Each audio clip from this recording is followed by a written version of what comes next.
until May, say court documents. Some of the accusations against them say some of the kids were tied up and bound with duct tape and starved. Both Jameses have denied the accusations and pleaded not guilty. I'm Chris Davis in the KERN newsroom with news every half hour and when it breaks on FM 96.1 and AM 1180 KERN. What do you think, this is the Army where you shoot them a mile away? You gotta get up close like this. Little thing, you blow their brains all over your nice Ivy League suit. It's the Ralph Bailey Show on News Talk 96.1 and AM 1180 KERN. Now make sure you leave the house when you make the call. You understand me? You hear me? Call from an outside line. I mean it. Call in or text to 661-842-KERN. That's 661-842-5376. Listen live at KERNradio.com. Now, the host you've been waiting all day for. Live from the KERN studio, here's Ralph Bailey. Hi, everybody, and a very pleasant good afternoon to you, wherever you may be, however you may be listening, or however you may be viewing. For those subscribing on YouTube, it's the Ralph Bailey Show. On Wednesday, 28th day of January, Chris Burdick producing the broadcast. As we have yet another busy show, lots going on all over the nation. Coming up the bottom of the hour, we'll start right here in Kern County, where the county voted unanimously to become a charter county. I'll tell you what that means, how important it is to our elections, and you might even hear from Kathy Abernathy, her thoughts from Monday. This is going to go on the June primary ballot. Howard Marcus joins us at 4 o'clock. We'll see if Mr. Marcus has altered his thoughts at all on the Minnesota shooting. As most of you know, Howard is a former federal agent who believes that the shooting was absolutely justified. Daniel Petrie joins us on a Wednesday. Jerome Powell left the Federal Reserve interest rates alone. We'll get Daniel's thoughts on that. What does it mean? And a weird press conference by the chairman where he sounded like a Trump supporter saying the economy is actually very strong. Consumer spending is up. We're doing pretty well. When the president says that, Democrats scream poo-poo. And I can't read my writing. Oh, the agents that were involved in the Minnesota shooting are now on administrative leave. Some days later, we'll delve into that, what the latest is. You'll hear from Larry Krasner, the Philadelphia DA, who once again, as Democrats and liberals scream about cooling the temperature, is calling ICE agents Nazis. Wait till you hear this audio. Talking about hunting them down as Israelis hunted down Nazis post-World War II. Do you have that? Yeah, okay. Yeah, I got that. You will hear from Mr. Krasner and the backpedaling by the White House and the finger-pointing by Stephen Miller and Kristi Noem. No, I was doing what he told me to do. No, I was doing what she told me to do. Blah, blah, blah. But we begin uncharacteristically, and in the post-Bob Lewis era, that's an inside, forget it, with sports. One of my jobs when I get up in the morning is try to figure out what everybody's talking about. And what everybody's talking about is Bill Belichick. Yep. Everybody's talking about it. I think I have a take, Mr. Burdick, that you have not heard yet. Oh, I'd love to hear this one. What's happening? I agree with him. I agree with him, too. I agree with him. I said the same thing. I agree with him. You cheated twice. For 7 years. Yeah. From 2000 to 2007, they absolutely cheated. I can remember the pick six, I think in Super Bowl III, was it, against the Rams? When they're running a post, this is when they discovered that they were going to the Rams practices and filming them. And then in the game, a quarterback jumped a route that, like, why would he jump that? Like, he got turned around. I remember the play. He got turned around, and he spun back around and just sprinted toward the route and had a pick six. And I was like, That's the most extraordinary play I've ever seen. And it wasn't Ed Reed. If it was Ed Reed, you'd say, well, he's just a great player. Just a great save. If it was Ronnie Lott, I'd say he's just a great player. But it was like one of their cornerbacks. I just think he absolutely deserves it. Absolutely deserves it. And everyone's acting as if he's not going to get in. It's just going to have to wait a year. Plus the fact he's still coaching. Yeah. So it's not an impossibility that he could end up back in the NFL. If this thing goes south in North Carolina, and of the what were there, 10 jobs available? Yep. And let's say 5 of those don't work out. 5 of these guys don't work out, and there's a 1 and out. You don't think that the league, and you figure there are going to be more jobs open next season, even if the 10 work out, they might come calling again. You know what I'm saying? Now, the other side of it is this was collusion.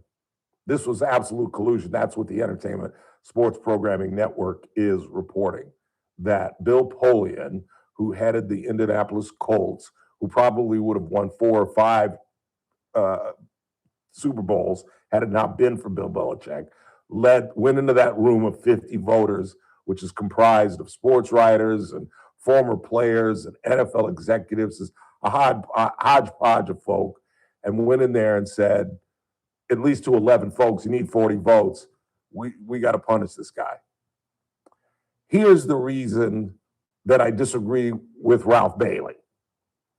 I just really want to kind of throw that out there. And I do believe that. I think he should be punished for the 7 years of cheating. I agree. But here's an issue that you have to consider. What if the guy croaks tomorrow? How old is Bill Belichick? He's not a youngster. What if he dies next week? Bill is 73. Well, he's still a young man, but he's not. He doesn't look like the picture of health. You know what I'm saying? He's considerably overweight, so I've got to assume at 73 he's either pre-diabetic or has got diabetes. He's probably, with the job that he has and the weight that he's carrying, he's got to be on blood pressure medication. At 72, 73, got to. What if he dies? And and in a certain way, it makes the league look stupid. So here's my second take that I didn't think you've heard today. This is a report. This is a report. Let me tell you a story before I make my point, although you've pretty much figured out where I'm going with this. Ben Bradley was a senior reporter with the Washington Post. This was before he became the editor of the Washington Post, which he was during the Watergate years in the early 70s. And he was a senior reporter, and he got a tip that J. Edgar Hoover was going to be fired finally by Lyndon Johnson as head of the FBI. Hoover, not Johnson. And he reported it. It was in the Washington Post. Lyndon Johnson, the president at the time, held a news conference the very next day and announced that J. Edgar Hoover would be the FBI agent for life until he died, which was only like 6 or 7, maybe 10 years later, but he died. I mean, he's going to be FBI director until he died. And all the reporters at the press conference kind of looked at Ben Bradley and was like, damn, Ben, talk about getting it wrong. And Johnson got one of his aides to take a note to Ben Bradley, and the note read, F you, Ben. The point of the story was Bradley didn't get it wrong. He got it right, but he got it wrong. You see what I'm saying? And what the league is going to do, in my opinion, they're going to come out and say, ESPN got it wrong. They got it wrong. He got 40 votes. He's it. I truly believe that. The announcement isn't until February 5th. This is a report that ESPN is basing on their reliable sources. You're going to tell me that the league isn't above doing something like this, colluding? They colluded to keep it out. Now they're the laughing stock of sports. Like, would I really have said that he doesn't deserve to be in the Hall of Fame if I didn't have a radio show? If I was sitting in the barbershop getting my hair cut, shooting the crap with the fellas, would I really say that Bill Belichick is not a Hall of Fame guy? Probably not. This is probably catapulted with hyperbole. Because, of course, the man is a Hall of Fame. But I think you can't really make a solid argument that they cheated for 7 years. We haven't even talked about Deflategate. We haven't talked about how he treated the reporters. We haven't talked about he didn't go along with his owner. He didn't go along with his quarterback. Although Brady did come out full-throatedly and said some things that I didn't expect Brady to say. I knew Brady would support him. But did you hear Brady say, there's no other coach I'd rather play for? If I had to win one Super Bowl in one season, I would pick Bill Belichick. I was, to be blunt, I was taken aback by that. I really was, particularly given the fact that he went and down to Florida and won without Bill. But I really think this is a possibility that they come out and say, no, they got it wrong. He's in. Because there are more people that agree that Bill Belichick should be in the Hall of Fame than agree that Zach Scrivener should go to jail. Because what? You figure the Scrivener thing is probably, because you gotta take out the Scrivener family. So there goes your 100%. Cynthia Zimmerman, all her family, her kids, her family, her husband, so there goes your 100% right there. Caddy Scrivener, her husband, so it's at 99.6% think Zach Scrivener should go to jail. Well, this thing, as far as I've heard, is like 100%. 100%. I mean, they were quoting LeBron. I'm like, who cares what LeBron thinks? And we're going to get to LeBron in just a second. Wait till you hear this audio we got on LeBron. Good Google movie. But there were Patrick Mahomes spoke up for him. I mean, it does make football look stupid. The man has 8 rings. Like, what do you have to do to get in if you've got 8 rings? He won 6 with the Patriots. He won 2 as the defensive coordinator with the Giants. And I can't play you the Lawrence Taylor audio that I got last night because, you know, Lawrence Taylor, F and F and F and F and F. But he's on a podcast. I can't remember who even the podcast is with. But he said that when Belichick got there to the Giants, he was the assistant special teams coach.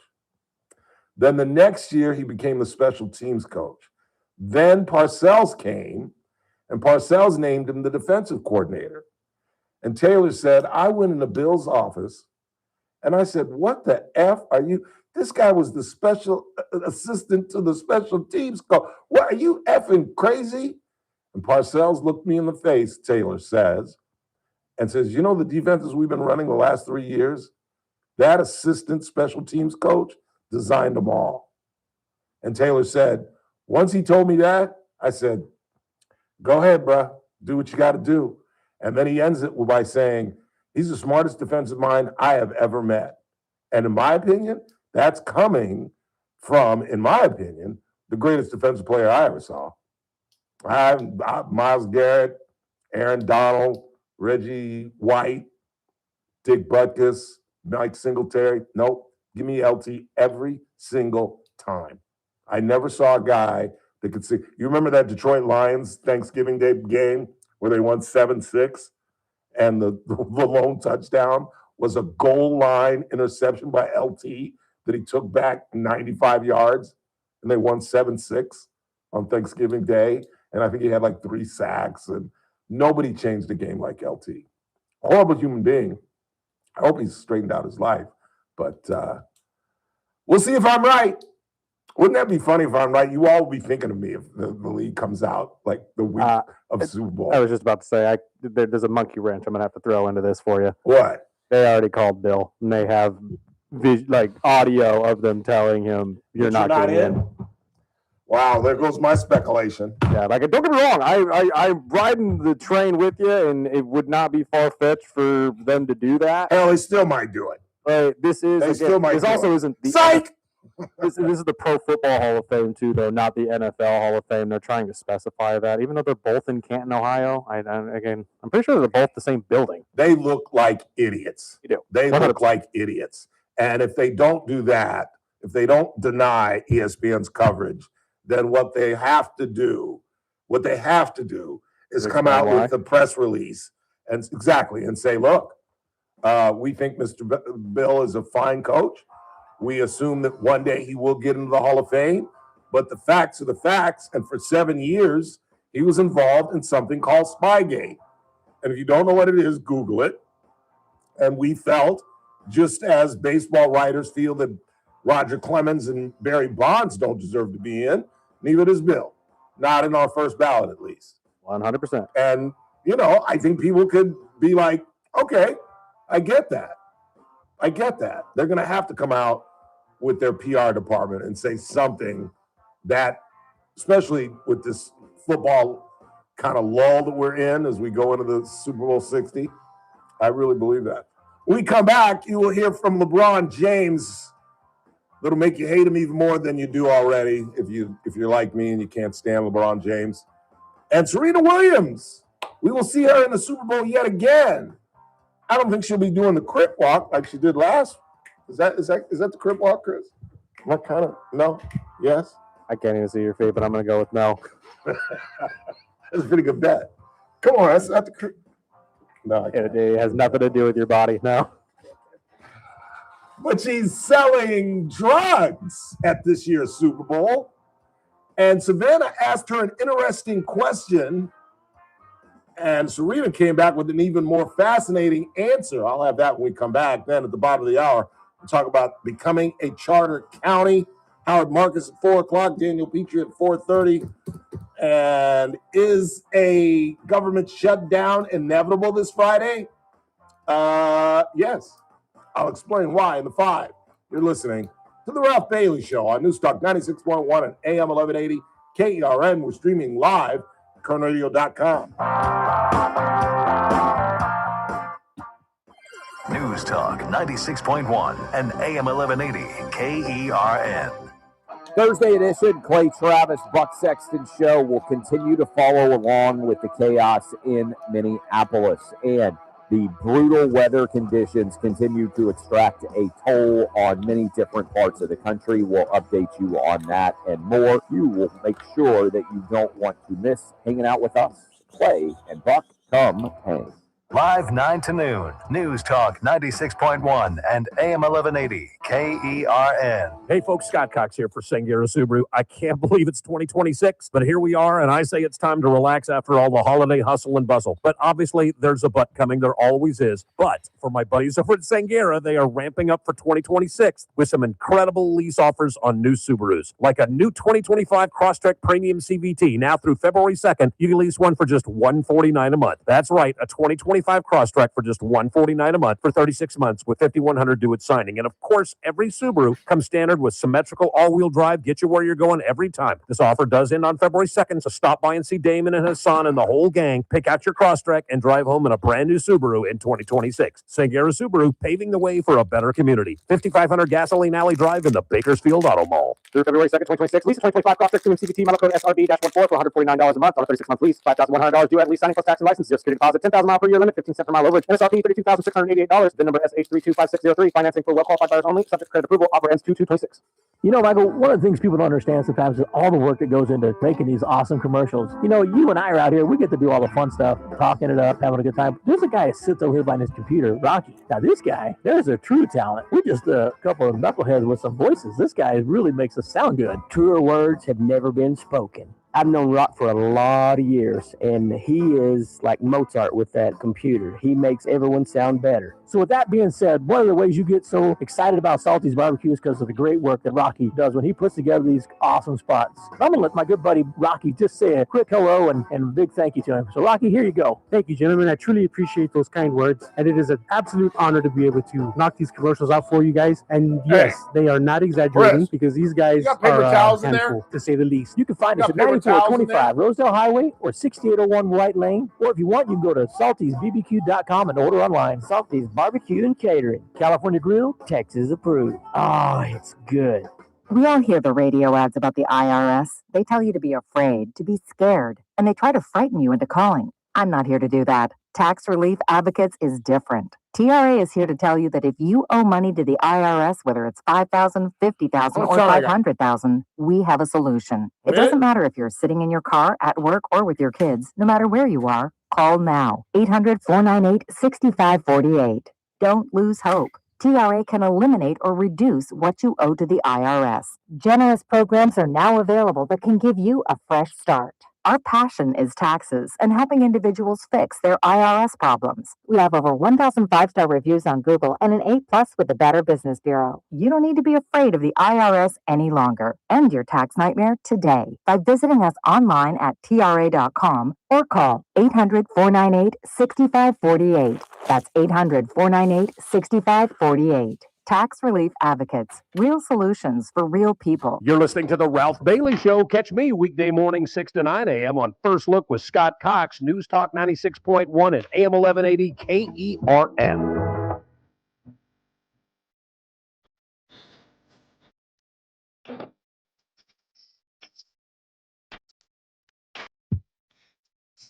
This Australian Open is going to be the end of me. Why you have to stay up late? Yes. The Shelton Center match started at midnight. But fortunately for me, much like the Coco Gauff match, where Coco Gauff got beat and then beat the crap out of her racket, which she thought was privately, but it wasn't. But he beat the crap out of Shelton. So it didn't take long. I was asleep. I was in bed by 2. I mean, lights out by 2. Because if it had gone through 4, 5 sets, I would have had to do DVR and would have ended up watching it this morning. Plus, I got up late. So I got up at 9 o'clock this morning, which is like a culture shock. Damn, I don't have enough time. I got to get to this audio. This is LeBron. I don't know. I was just screwing around, and I found this, and it makes me sick. This is who he is. Listen to this. Because the game is different. Like, I want people to understand and our fans to understand that playing 82 games in the 80s and 90s is not the same as playing 82 games in the 2020s.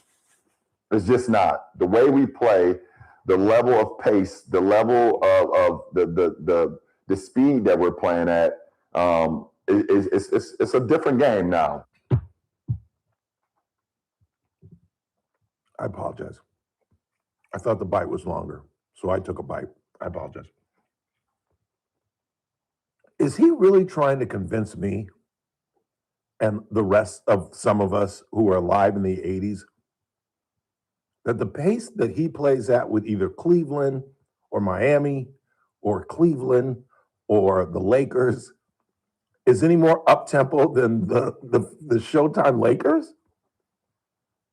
And is he really trying to say there's more to that bite, but I didn't want to deal with it, where he talks about when he first got in the league, you almost were afraid to go in for a layup because you were afraid you were going to step on somebody's toes and twist your ankle because there were that many guys inside the key. But now it's widespread and it's fast, boop, boop, boop.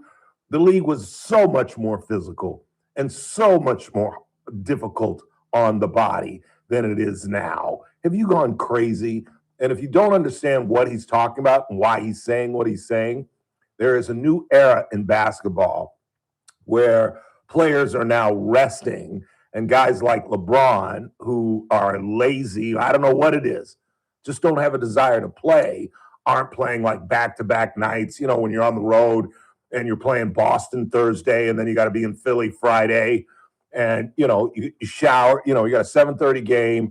It's over at 10. You got to deal with the media. You got to get on the bus or the plane to Philly. You get in late night.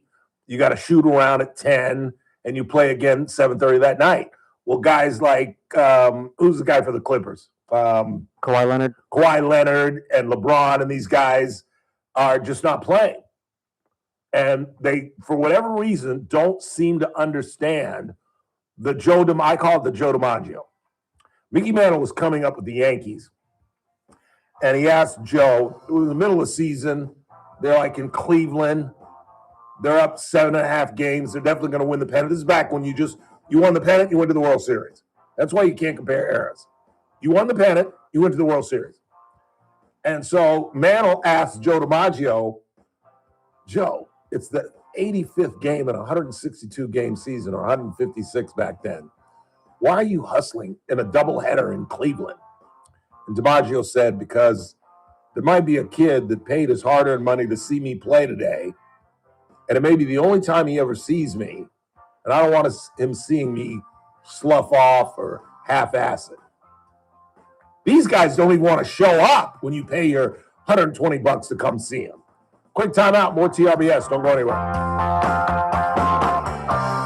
News Talk 96.1 and AM 1180 KERN.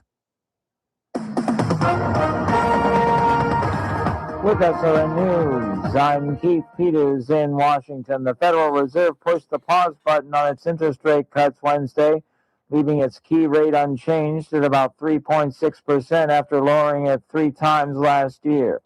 With the economy growing at a healthy pace and no signs of deterioration in hiring, Fed officials likely see little reason to rush any further rate cuts. Mississippi officials say they're sending 135 snowplows to clear ice and snow from 2 interstate highways where frozen conditions caused huge traffic jams. Emergency officials said they were rushing supplies to drivers stalled along ice-covered stretches of Interstates 55 and 22 in northern Mississippi, an area still reeling from a weekend winter storm. More details at slnnews.com. From Washington, I'm Keith. News Talk 96.1 and AM 1180 KERN. From the KERN Newsroom, your live and local news update on News Talk 96.1 and AM 1180 KERN. 9 people were hurt in total in that wreck on Highway 58 and Tower Line Road from Tuesday morning. Caltrans and the Highway Patrol say dense fog was likely a factor in the pileup, which in total involved 43 vehicles. The eastbound lanes were still closed as of Wednesday morning. Alan Booth was found guilty in his DUI trial on a misdemeanor charge from April of 24 Tuesday. His sentencing on that will be Thursday, with the felony trial on charges he drove drunk and rammed several people at the 2023 Bakersfield Christmas Parade, possibly starting next week. A person hit a tree in a single-car wreck last night about 10 p.m. at Callaway Drive and Olive Drive. That person was hurt but survived. I'm Chris Davis in the KERN Newsroom with news every half hour and when it breaks on FM 96.1 and AM 1180 KERN. This message comes from Viking, committed to exploring the world in comfort. Journey through the heart of Europe on an elegant Viking longship with thoughtful service, destination-focused dining, and cultural enrichment on board and on shore. With small ships that bring travelers closer to the destination, there's more time to explore, and every Viking voyage is all-inclusive with no children and no casinos. Discover more at Viking.com. Taxes was feeling so stuck. Sitting in traffic, squeezing into a parking spot, all to squeeze in getting tax help during your lunch break. Now Taxes is a TurboTax expert who does your taxes for you, while you go about your day getting real-time notifications about their progress and the most money back guaranteed. Now this is Taxes. Intuit TurboTax. See guaranteed details at turbotax.com/guarantees. Only available with TurboTax experts. Real-time updates only in iOS mobile app.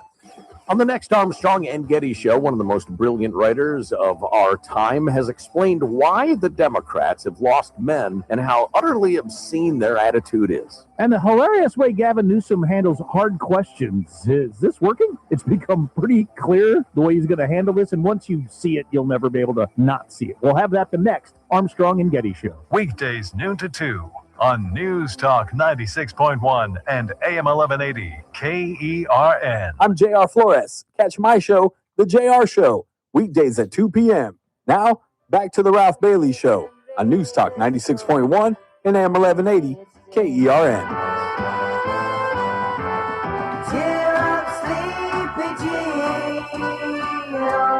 So the music list doesn't even exist. I made it all up. I knew it. I made it up. I'm just not even so stupid. For those people, and I had to do it again last night. I swear to God, I added 2 songs to it last night, and I literally left it on my bed. For those of you who are wondering, yes, I have texted Ralph in the morning to remind him to send a picture of it. Yes, he did. And I blew it off and just sent me audio instead. And it's sitting right there on my bed. Sitting right there.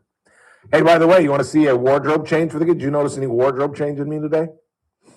I haven't necessarily You paid can't see attention to your from here. pants. I'm assuming that's No, right. no, my pants. No, look at that. Oh, fancy new shoes. No, I'm wearing socks. Those aren't new shoes. Oh, you know what? That's actually a very well Socks. point. You don't wear socks very often. I forgot about that. Very often. Only time I wear socks when I play golf. That's Why the only change? time I played. Because they were a gift, and I saw them laying there. I unpacked them, and they were laying there, and I just got a bug up my butt. I don't know. I have no idea. I just threw them on. They're kind of cool, though, aren't they? Yeah, those are good. If you're a Patriot fan, I guess. America. Yeah, they're yeah. That's what it's supposed to be. It looks like Patriot colors. I want to play the Serena clip real quick because there's a what's the word I'm looking for? Not a punchline. There is a denouement to this. I'm going somewhere with this. She's pumping up Rogue, this diet thing that I think is changing the world. I don't have a problem with it. At first, I was like, that's such a weird way to try to lose weight. But the fact of the matter is we're a fat country. And if we can get this country to be less fat, it's going to be healthier, thus bringing down health costs and medical costs. That's the only way we're going to get out of this. Nobody's going to come up with a plan that's going to allow everyone to be provided health care at a reasonable cost. That's not going to happen. It's never going to happen. That's never going to happen. And the only way we're going to bring down health costs is to prevent illness. And by far, as you've heard me lecture since my dad passed away, literally, is the number one killer is heart disease. You can take all the cancers combined, and they don't kill as many people as heart disease. And what brings about heart disease? Diabetes, overweight, blood pressure, et cetera, et cetera, et cetera. So I'm all in favor of Rogue, Ozempic. I just think when you're older and you get it done, like, what do you think the way Charles looks now? I think he looks horrible. Chris Barkley. Yeah, I honestly haven't seen him very very recently. Either he hasn't changed wardrobe since he's lost 50 pounds. That's possible. Or he looks like a turtle in a shell. You know what I mean? He doesn't look healthy. And I always thought that of Oprah when she first lost weight. I thought the same thing about Al Roker, but I guess you get used to it. I'm not used to seeing Serena Williams thin. But if she's healthier, she says she's healthier. In fact, here she is this morning on the Today Show talking with Savannah Guthrie.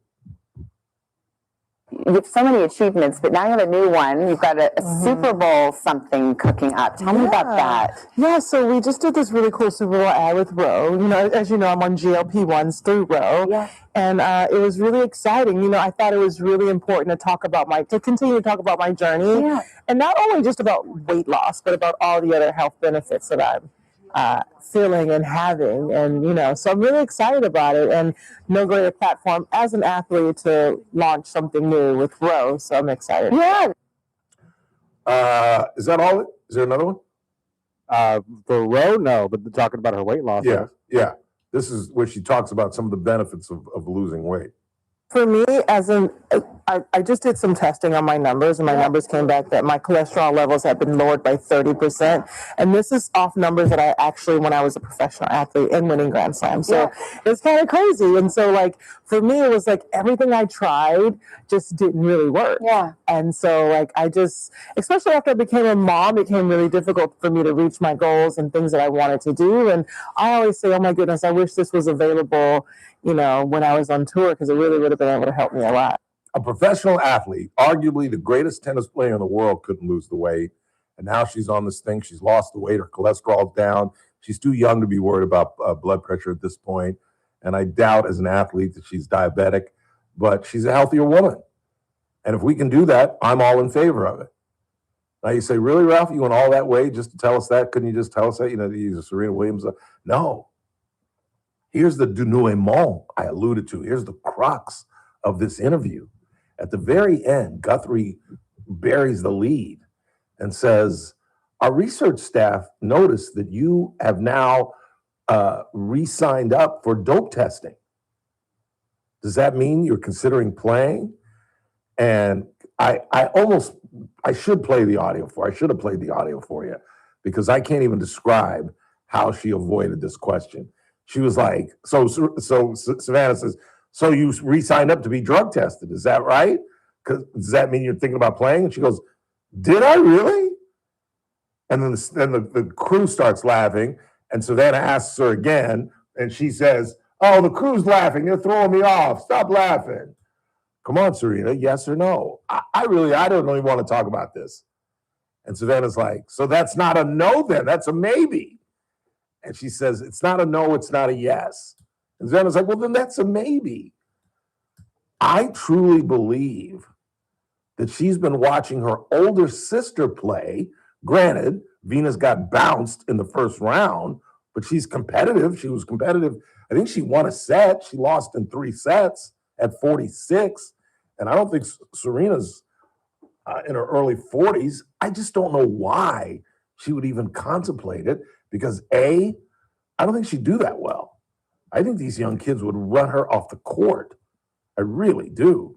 And B, I don't think she's the player that she was. You know, if she's like 140 pounds and she was like 180 when she played, how do you think she was serving like men? Like that was what made Serena Williams completely different. She was serving on a men's level. She was hitting 120 mile per hour serves. These women aren't, maybe Sabalenka, maybe 2 other players, maybe on the women's side are hitting 120, but it was Serena. And you need that. I've talked about that with Coco Gauff. That's her problem. Not only is her serve not good, it was up until her loss the other night, but she doesn't have that knockout serve that you need just to get an easy point when you're down. They're up 40-30, and you need that point just to get back in the game. And you just need a real quick point. A lot of players have that punch, but Coco Gauff doesn't. And I don't think Serena does either. And I don't think she realizes what a gargantuan part of her tennis game that was. Meantime, as I mentioned, I was up late last night. The American, what's his first name, Shelton? Ben Shelton. And his girlfriend is? Oh, God, this one is... I don't know her first name, but I know her last name, and I know who her father is. God dang it. I know who she is. She's the soccer player. You're thinking she's the soccer player. No, it's not him. It's Rodman's daughter. That's right. That's who it is. It's Dennis's daughter. I can't remember her first name either, but he's dating Dennis Rodman's daughter, who's a world-class soccer player, and they're really cute together. They did a bit on ESPN the other day where he interviewed her about, because isn't it funky time in soccer? I think it's Trinity, and yes. Trinity. Well, what's going on in female soccer? Well, they're all getting ready for the group play and stuff like that for the Olympics, I'm pretty sure. Okay. No, I don't know about soccer. But she's a stud, and they're a cute little couple. She's a cute girl, but she's got the body of like a 13-year-old athlete. I don't know. But they're a cute little couple. Anyway, I was listening to the Scott Cox show the other day. And by the way, I've been drinking out of Scott's thing again because I forgot to bring my mug. And it's the only mug big enough that fits my tea. Sorry, Scott.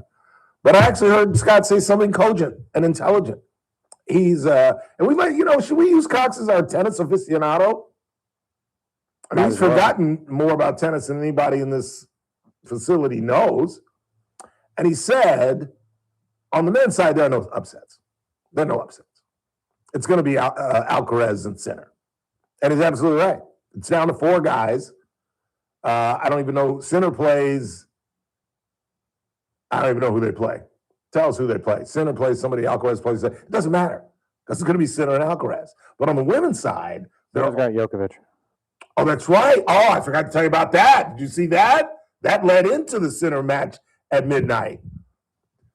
Djokovic is getting his ass kicked by Musetti, the Italian kid.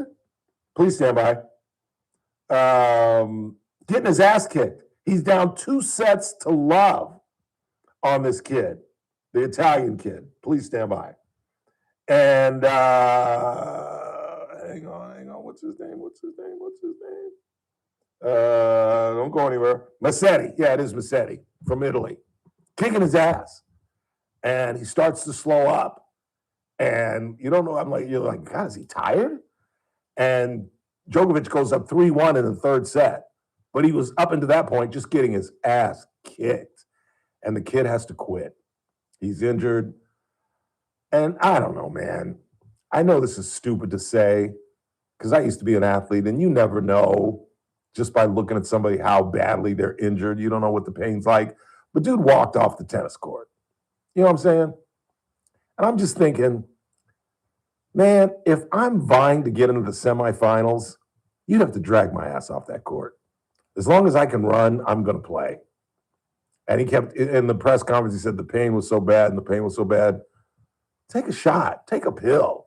There's no way if I could walk off that court, I'm walking off that. Anyway, he walks off the court, and Djokovic did two things, because I'm not a big Djokovic fan, but he did two things last night that really impressed me. He missed a volley. They got into an intense back and forth. Djokovic comes to the net, passing shot. Djokovic goes for it, misses, but it goes out. And you think Djokovic just won the point. And all of a sudden, he's walking up to the chair, and he says, I'm conceding the point. And they're like, why? He says, I touched the ball. And you go back and you slow it down, and you see it barely nicks his racket, but it definitely hit his racket. And I was like, okay, all right. You're at a C with me now. Used to be a D minus, but now you're a C. And then when they interviewed him for the victory, they always interview the winner after a victory. He said, I don't deserve to advance. Musetti was a better player than I was today. And I was, as Ralph Bailey said, getting my ass kicked. And I don't deserve to advance. But unfortunately, I got to take it. And I feel bad for that young man because he should be in the semifinals. And I damn near fainted. I was like, okay, you're a C plus B minus with me now, Dak. You went from a D, went to summer school, and now you're a C plus B minus. I was impressed by that. It's not easy. I mean, I guess that's all he could say. What could he say? That's right. A W is a W. You know me. That's what I would have said. Well, you know, you got to finish the race. You can't finish the race. You know what I'm saying? But he was very, very humble. I was impressed by that. Let's go ahead and take a break. And when we come back, we'll get into us becoming a county, a charter county, and what that means for the June primary and what it could mean for the November midterms right here in Kern County. All right, Marcus will join us at the top of the hour. I doubt very seriously he's changed his mind one iota, but we'll get into that yet again. We had Howard on Monday or yesterday? Monday. So we'll get his thoughts. He thinks the Minneapolis shooting of Alex Pretty was absolutely justified. I do not. And calls for Kristi Noem's departure get louder and louder as she and Stephen Miller point fingers at one another.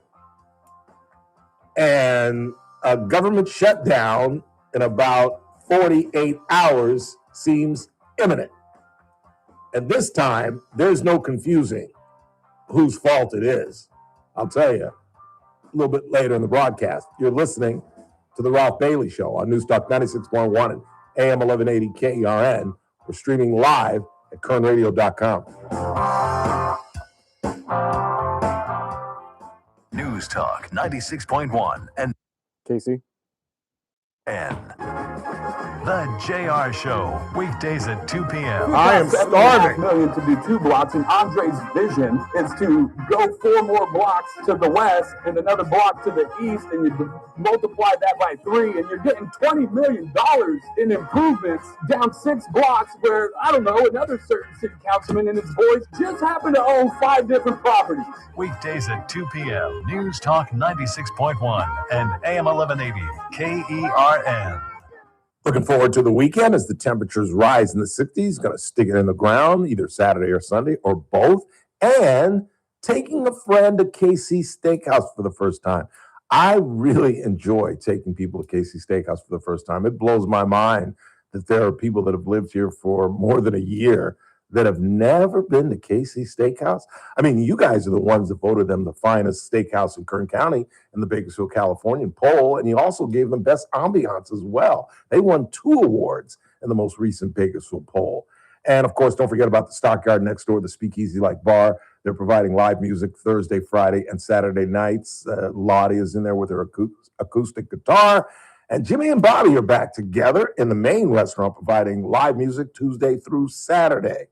And as a guy that's got prediabetes, I know about eating correctly. Chef Daniel has done an incredible job expanding the menu, making it healthier. Fish dishes, chicken. If you're not feeling like steak, Casey's Steakhouse is where you want to be. Head to F Street to Casey's Steakhouse, longtime sponsors of the Ralph Bailey Show.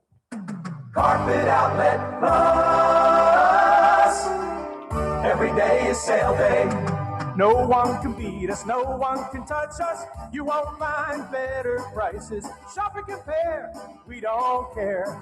Take a look our way and come into Carpet Outlet Plus. Every day is sale day.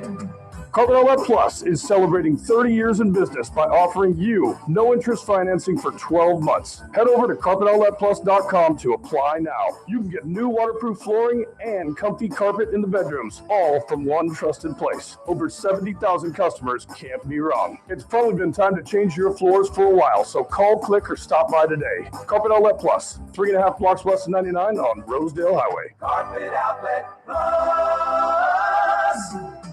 Every day is sale day. Meet Paul Sheldon's client, Vance Furtado. Hi, my name is Vance Furtado, and I saw Paul Sheldon's advertising, and my wife and I were going to need to begin Medicare very soon, and we thought he would be a great guy to talk to. And we were not disappointed. He and his staff were excellent. They provided much-needed guidance for us, and we would recommend Paul Sheldon and his agency to anyone desiring help when it comes to figuring out the confusing world of Medicare. Medicare can be so terribly confusing. That's why my wife and I were so glad that we went to Paul Sheldon. He and his staff were incredibly helpful to us. So I would recommend Paul and his agency to anyone. Thank you, Paul, for all the help that you provided, giving us an excellent sense and direction of how best to satisfy our needs when it comes to Medicare. When Medicare matters, our team has the answers.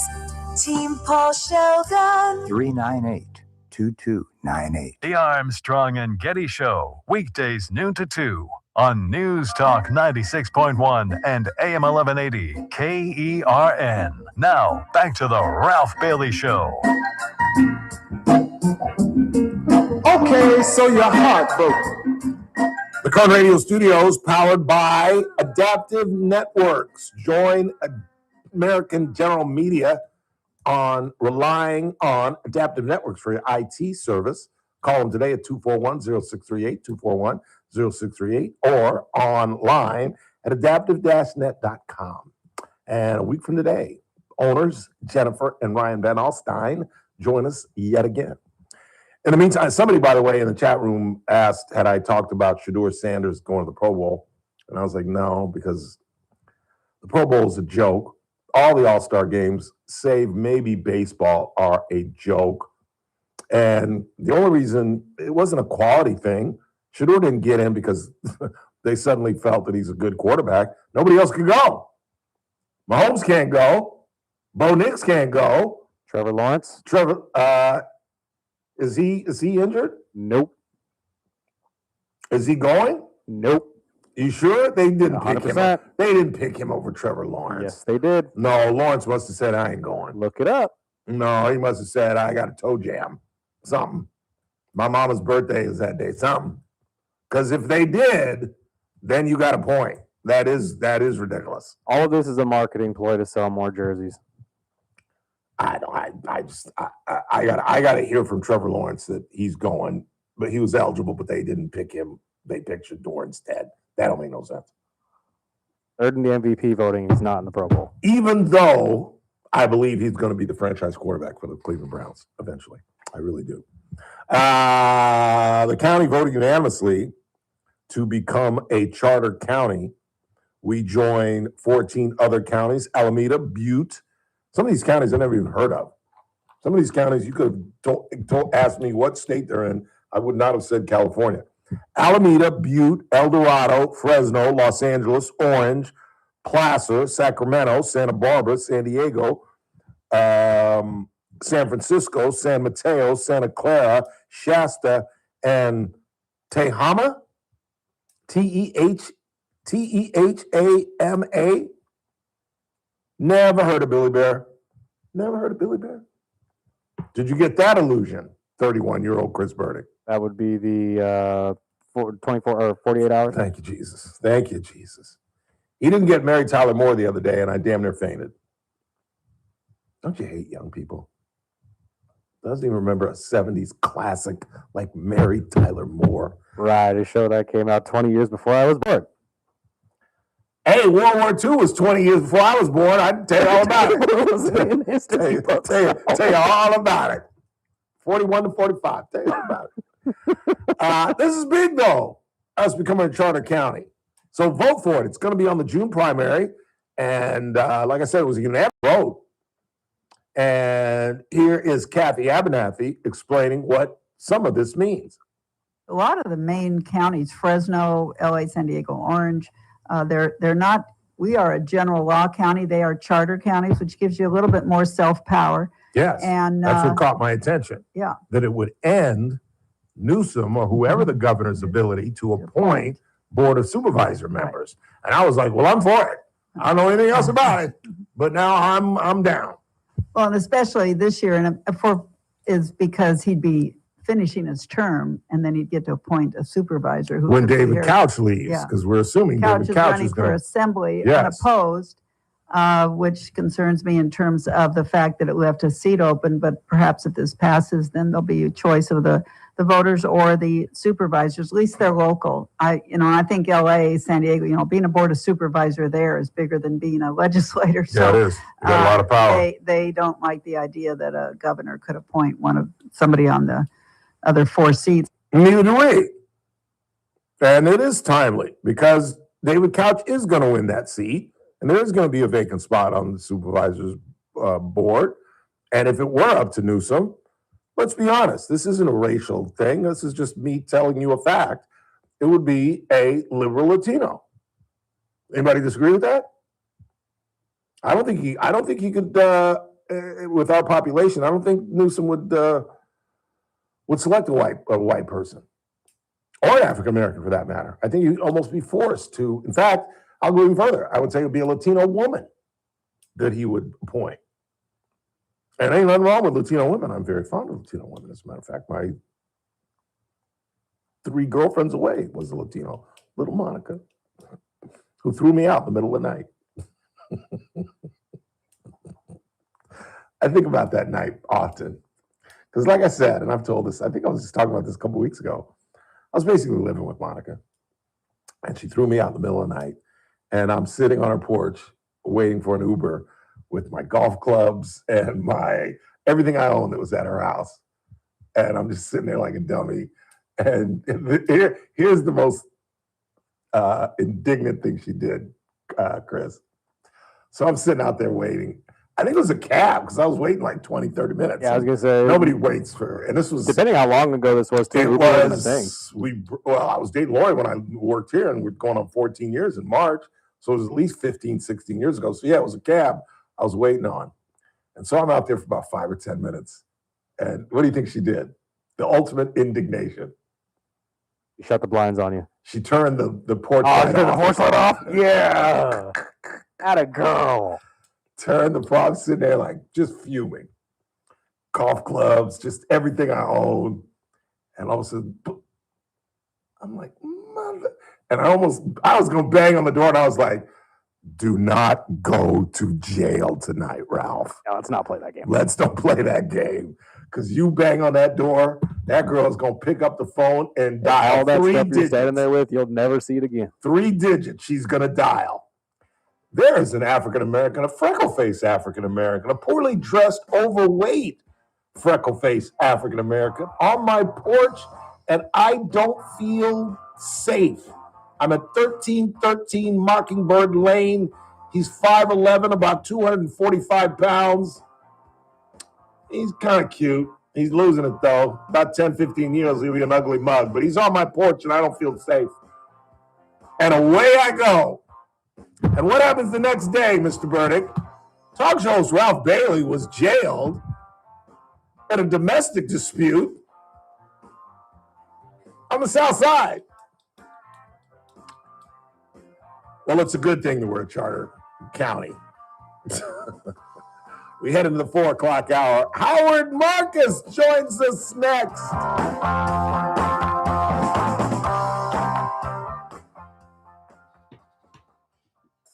This is AM 1180 KERN Green Acres. This is 96.1 FM Bakersfield. Online at KERNradio.com. News this hour from Town Hall. I'm Keith Peters in Washington. President Trump and Minneapolis Mayor Jacob Frey are sparring online over the federal government's immigration operation in the city. White House correspondent Greg Clugston reports. Mayor Frey said he appreciated the conversation he had this week with the president's czar, Tom Homan, who has been dispatched to Minnesota. But Frey said he wants the Homeland Security operation to end and that Minneapolis will not enforce federal immigration laws. President Trump responded by saying the mayor is playing with fire and that Frey's statement is a very serious violation of the law. Greg Clugston, Washington. This week's ice and snow continue to cause problems in Mississippi. Mississippi Department of Public Safety Commissioner Sean Tyndall says they're trying to clear interstates 55 and 22 and are diverting traffic and asking people to avoid those roadways. We are doing this so that MDOT can help clear the roads, and we're working with our partners at the National Guard and MEMA trying to get these roads where they're passable. Please heed these warnings. Stay off interstates 55 and 22 north. Stay safe in Mississippi. The Federal Reserve left its interest rate unchanged today. Federal Reserve Board Chairman Jerome Powell says there are signs the job market is stabilizing amid elevated inflation. The upside risks to inflation and the downside risks to employment have diminished, but they still exist. So there's still some tension between the mandates. Are they fully in balance? Hard to say. And, we think our policy is in a good place. On Wall Street, the Dow up by 12 points, the NASDAQ rose 40, the S&P 500 down a fraction, and oil was up 97 cents to $63.36 a barrel. More at townhall.com. Is your dog a picky eater, scratching all the time, eating grass, or licking their paws until they're raw? If so, your dog's trying to tell you something. Greetings, naturopathic Dr. Dennis Black, founder of Rough Greens here, and you may not know what your dog means, but I do. They're trying to tell you that his digestive tract is in distress. He needs live probiotics and enzymes, and guess what? You can't get that from kibble. It's not in there. The good news is you don't have to change his food to improve his health. Just add a scoop of Rough Greens. It's America's #1 nutritional dog supplement for a reason. With live vitamins, omega oils, antioxidants, enzymes, and probiotics, just sprinkle it on your dog's food and watch them come back to life. More energy, shinier coat, better digestion, all in 90 days or less. Want a happier, healthier dog? I'll send you a free Jumpstart trial bag. You just cover the shipping. Go to roughgreens.com. Use discount code PICKY. That's RUFFgreens.com.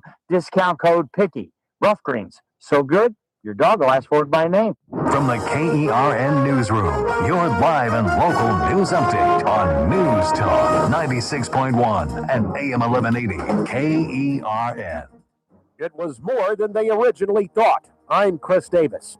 The total number of cars that were involved in the Highway 58 pileup near Tower Line Road was 43, says Caltrans and the California Highway Patrol. They made that assessment Tuesday evening, even as it became apparent that the eastbound lanes of the highway would have to stay closed. 9 people were hurt in all in the wreck, taken to 4 different hospitals, but no one was killed in the wreck, which was likely at least exacerbated by dense fog.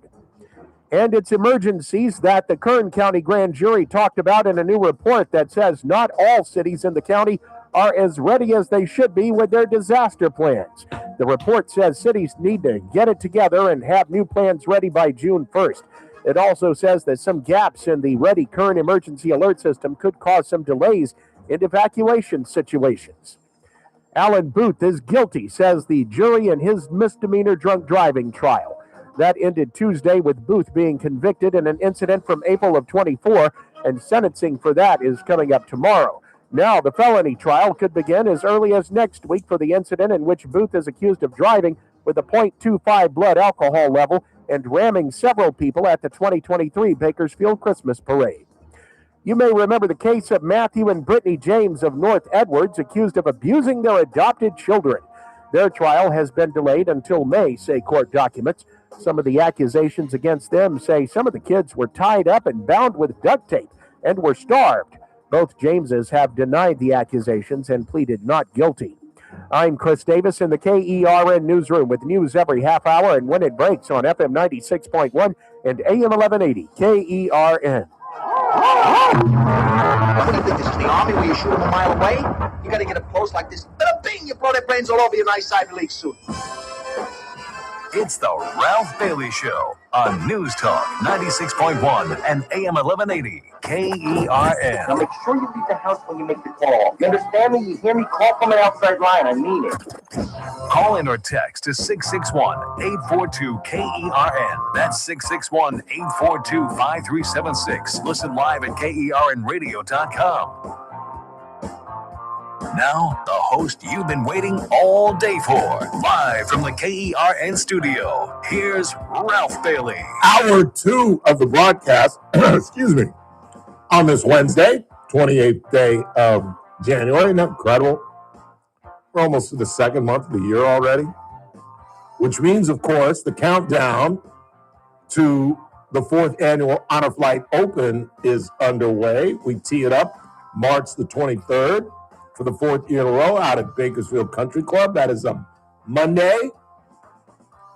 If you want to join us yet again or join us for the very first time in helping raise money for veterans and their trips back to Washington, D.C., just go to honorflightopen.com, but do it now. Like I've been talking about all week. Last year we had to turn away some folks, and that's a horrible, horrible feeling. We can't, BCC doesn't want 32 teams out there. You know what I'm saying? So get in early. Go to honorflightopen.com. And at the beginning of February, the Bakersfield Open returns to BCC, where the prize, I know last year was like $30,000, which really helps young pros. And we get a cavalcade of stars from all across the country. It's a really cool event. And we'll start talking to some of the players next week. We'll get Paul Guerra, president out of BCC, and some of the folks from Bakersfield Country Club on the program, as well as some of the local players, Manav Shah, Bhavik Patel, Stephen Hale, some of those guys. Just to give you a heads up before we go to our next guest, the Hall of Fame has released a press release on their decision. And what is can you read it before we get to Howard? It's a short one, so give me a sec. It says, the Pro Football Hall of Fame understands and respects the passion, action from the fans, media members, and enshrinees in the hall itself. Light of the published reports regarding the voting results of the class of 2026. It's a very passionate propels the game. The hall also respects the members of the selection committee that when they follow the selection process bylaws, it's an honor to serve as a selector. Each year, the hall reviews the selection process and the composition of the 50-person selection committee. If it is determined that any members violated the selection process bylaws, they understand action will be taken. That could include the possibility of such selectors would not remain a member of the committee moving forward. The selection of a new class is the most important duty of the Hall of Fame, oversees such years, and the integrity of that process cannot be in question. Not sure. So what are they saying? Oh, that's what I'm saying. Are we At saying? first I thought they were saying, well, we're trying to explain that he broke the bylaws. But it now sounds like they're like talking about the members. politics within what this Yes. so you might actually be onto something with they overturned this and put him in Yes, I'm telling you. Don't mess with me. Because based on, and I didn't break this story, ESPN did. Do you know the reporter? It wasn't Adam. What's his name? Was it? I have It wasn't that guy, the Adam guy. With Will Smith or something like that. I can't remember his name, but yeah. And he said that Bill Polian, the Indianapolis Colts leader, who was an arch enemy of Belichick's, basically colluded with 10 others to get the 11 votes to keep him out. It sounds like they're talking about that. It does sound like they're talking about that, and that they're at least going to investigate it. And if they can prove that, as I'm sure ESPN has, because they've got solid sources, they wouldn't report that if they didn't. they're going to come back and reverse this thing. Because like I said at the top of the show, they're the laughing stock of sports. And like I said, have you ever in your life seen an issue where it's like 100%?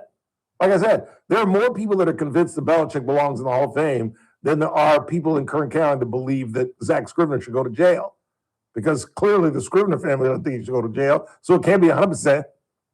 And the Belichick thing is like 100%. I have not heard one, and I'm talking about arch enemies of Belichick. I don't like Belichick, and I think he belongs. It is a Wednesday. Oh, my dear, I'm so lonely.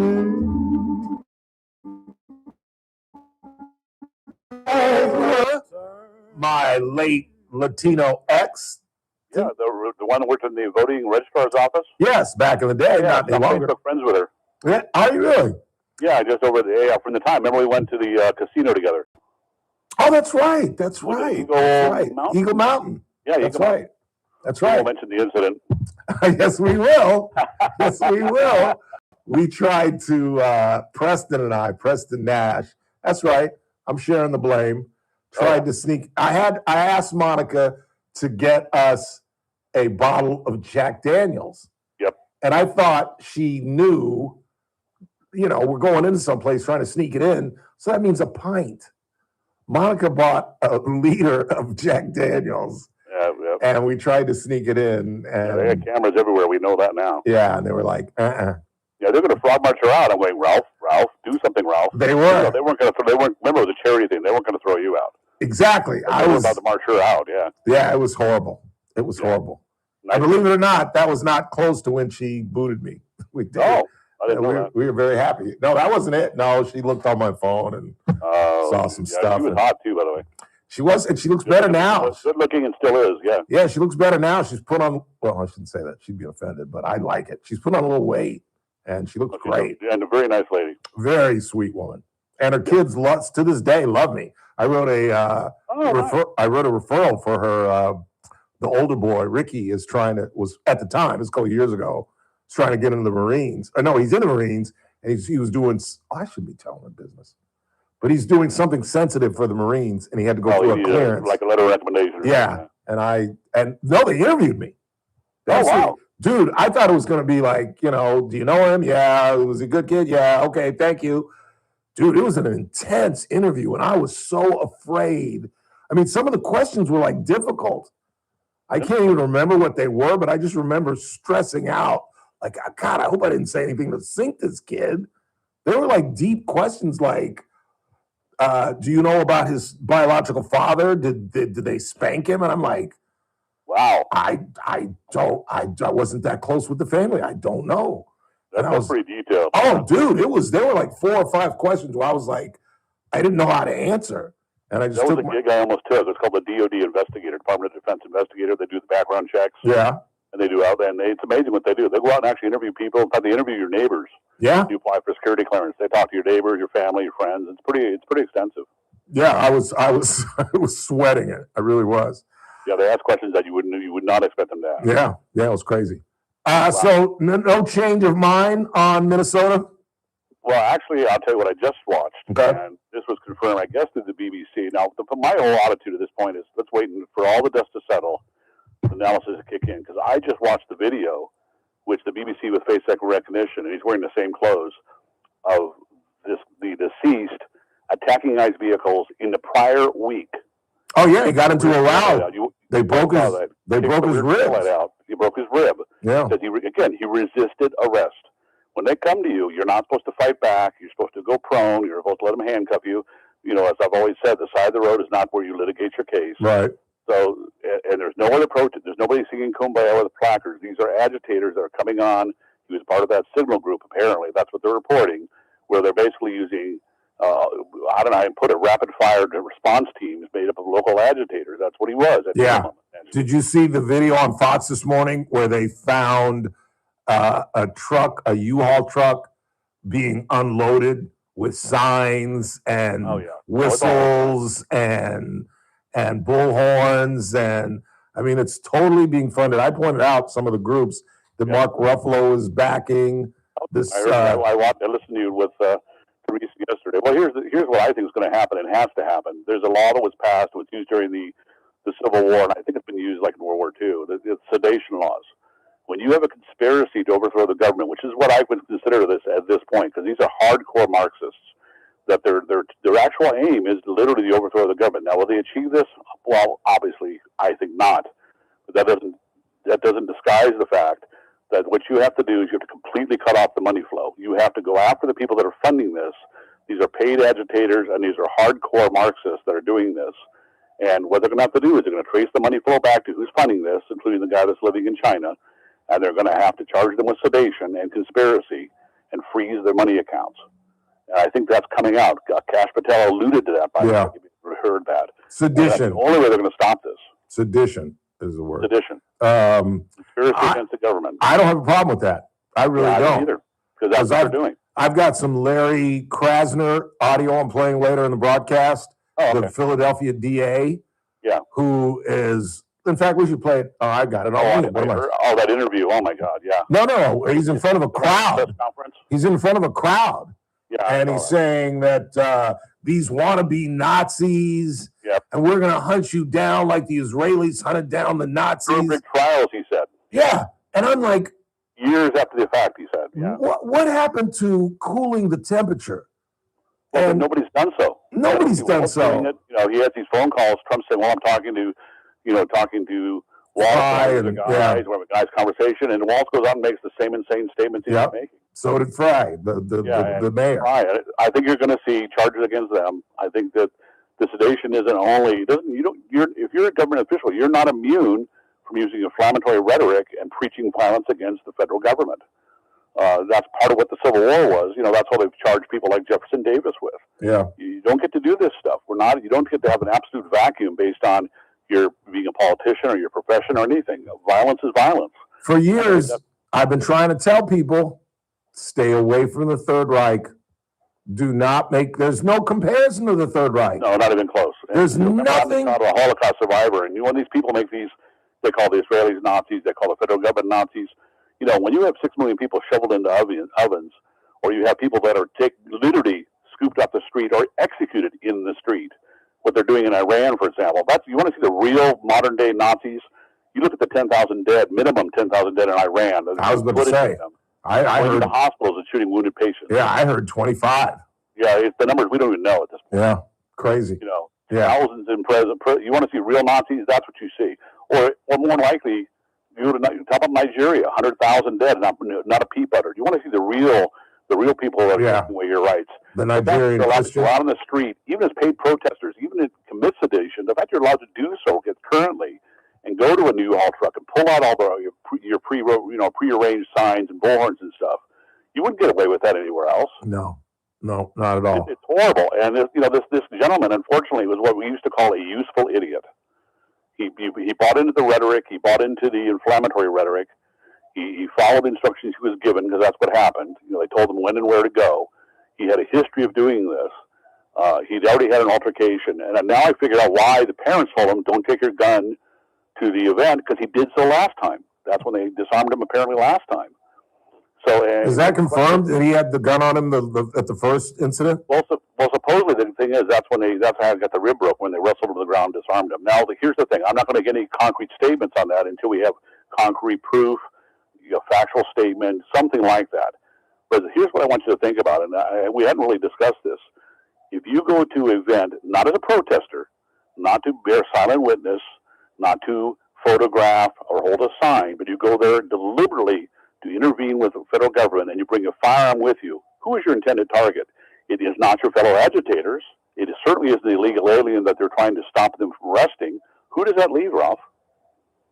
What possible use would you have for firearm in a personal altercation? So you agree with Stephen Miller? You think this guy was an assassin? I think that he had that firearm to use against law enforcement, because why else would he bring it there with no other purpose, no other targets? There was no MAGA supporters there. There was no counter protesters. There was only fellow agitators and law enforcement.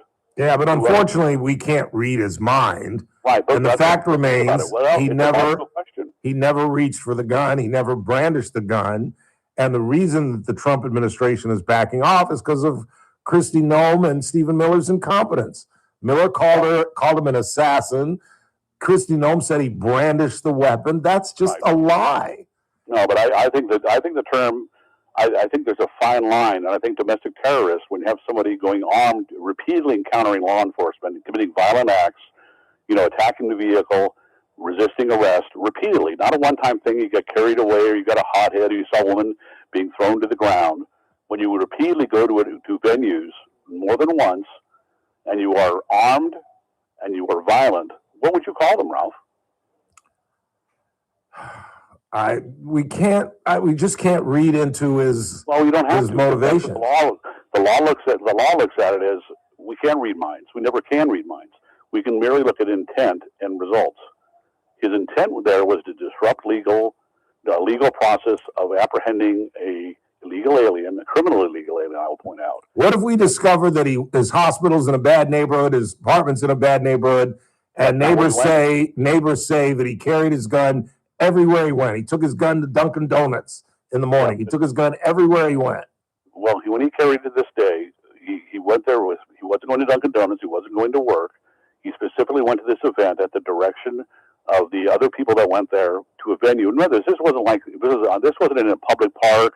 They knew about it for hours on end. These guys showed up as I showed up because they're being alerted and going directly to where the arrest is going to be made. But Howard, you're one of the biggest Second Amendment guys I know. We just got into a discussion with Donnie Youngblood. I'm a very big Second Amendment guy. Let me finish. We just got into a discussion with Sheriff Donnie Youngblood, where we were talking about this instant CCW thing that the president's pumping up, that you can get your CCW on the internet. Right. And I said, I've been thinking about getting my CCW, but I don't know, Sheriff. And he says, all right, Ralph, as much as you walk around, okay, you're taking your life on your own hands. So what if that's what he did?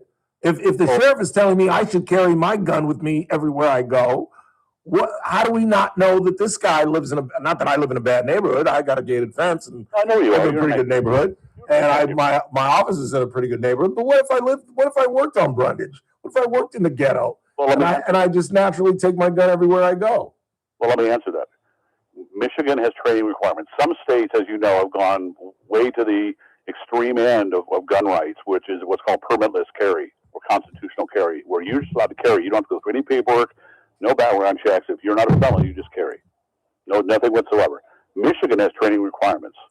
In addition, because I looked this up, Michigan requires you, when you are carrying, to have your permit with you and to have your ID with you, and when you are questioned by law enforcement, you must identify you are carrying a firearm. And is the penalty capital punishment? Well, but that's my point. Let me make my point. He was not carrying legally. He did not have his permit with him. He did not have his ID. If you violate the terms of carrying, and Donnie Youngblood will tell you the same thing, the only problem that we're having now is that people issuing CCWs never anticipated this kind of behavior. What they're talking about is people go to a bar carrying and they drink like they're not supposed to, or they get in a fist fight outside a bar and they yank their permit, or they get convicted of a misdemeanor. Those kind of things, normal incidents that people occasionally do that are dumb things. Or they get drunk and say something stupid on Facebook. Well, yeah, exactly. But you know what I'm saying? They never anticipated this kind of stuff happening. And the irony is now that the progressives on the left are actually supporting gun rights. But the sad part is this is not a Second Amendment or a CCW issue. For example, the CCW does not cover you when you commit a criminal act. As soon as he interceded with law enforcement, his claim for CCW is gone. Okay, I don't want to talk about this anymore because we're not going to change each other's minds. I just don't think it's a capital offense. I don't think he deserved to get shot. But I don't want to talk about that anymore because I'm running out of time. Do you think that there will be an honest investigation? I hope so. There's enough scrutiny on it. Yeah, and I think the Trump administration is starting to back off because, they were kind of forbidding local folks to get involved with this, the OIS unit to get involved in this. Yeah. Even the FBI, they were going straight out of DOJ, but now they've kind of backed off that. And I think that there has to be a thorough investigation. Well, I think what they're worried about, which is pretty obvious, is that obviously the officials in Michigan, and specifically Minnesota, have a specific agenda finding ICE at fault. And what they were worried about, which is, I'm not supposing, I'm assuming, but that they knew there was going to be an agenda here to find ICE at fault, and that's what they were worried about. Well, I disagree. I think that the Trump administration realized that this video is damaging. We're going into the midterms. Maybe we've lost the immigration issue that we once owned, and we got to kind of walk it back. That's just my thought. It's possible. We'll have to wait and see how this bears out. You know, it always more stuff comes out the more we wait on this. Absolutely. Always good to talk to you, Howard. Have a great weekend. Say hi to Mary. We'll talk to you next Wednesday. All right, sir. You have a good weekend. Howard Marcus. Quick time out. Not a lot of time. We'll get to the bottom of the hour. Another regular joins us on his off day. Howard joined us on Monday, and now we asked Daniel Petrie to join us at the bottom of the hour to talk about Jerome Powell's decision today. That's coming up. Don't go anywhere. It's TRBS. News Talk 96.1 AM 1180 KRN, where we stream live at kernradio.com. News Talk 96. Messmaker. First Look with Scott Cox, 6 to 9 a.m. On the Thursday edition of the First Look program, we got Emily Waite coming in from the Woolsworth. That's the brains of the operation. And then we will counteract that with Dr. Corey Gonzalez, local psychologist. We will throw in news, traffic, and weather. It's all happening 6 to 9 a.m. right here at News Talk 96.1 and streaming live on the internet at kernradio.com. First Look with Scott Cox, 6 to 9 a.m. News Talk 96.1 and AM 1180 KERN. In just a couple of minutes, you're going to find out why Daniel Petrie is so important to broadcast when he joins us to discuss Jerome Powell, the chairman of the Federal Reserve's decision today to hold interest rates where they are, despite Donald Trump's indignation and want for change to make borrowing easier. We'll get Daniel's thoughts on that. That's why he's so important to broadcast. Not only is Messmaker and Petrie Wealth Advisors all about retirement, but stocks are doing extremely well.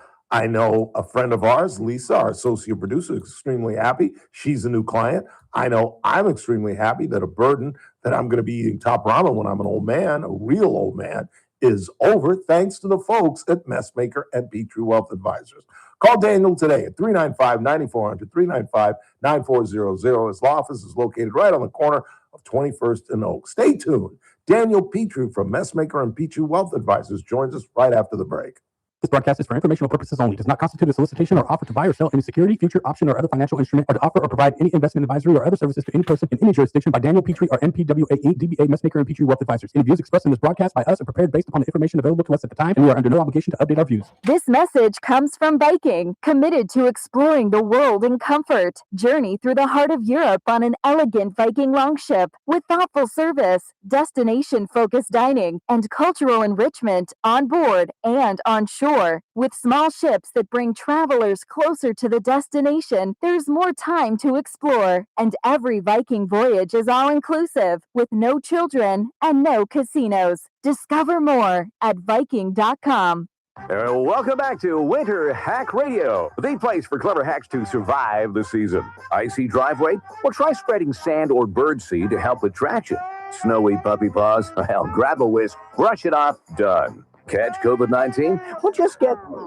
Actually, there's no hack for COVID-19. But if you test positive, prescription medications for COVID exist. Ask your doctor if they're right for you. Visit PfizerForAll.com to learn more. Sponsored by Pfizer.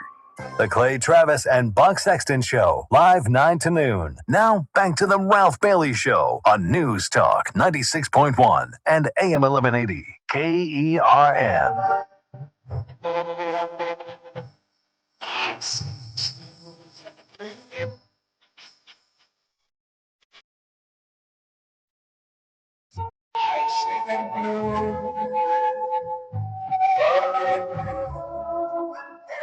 Think to myself, I'll tell you this.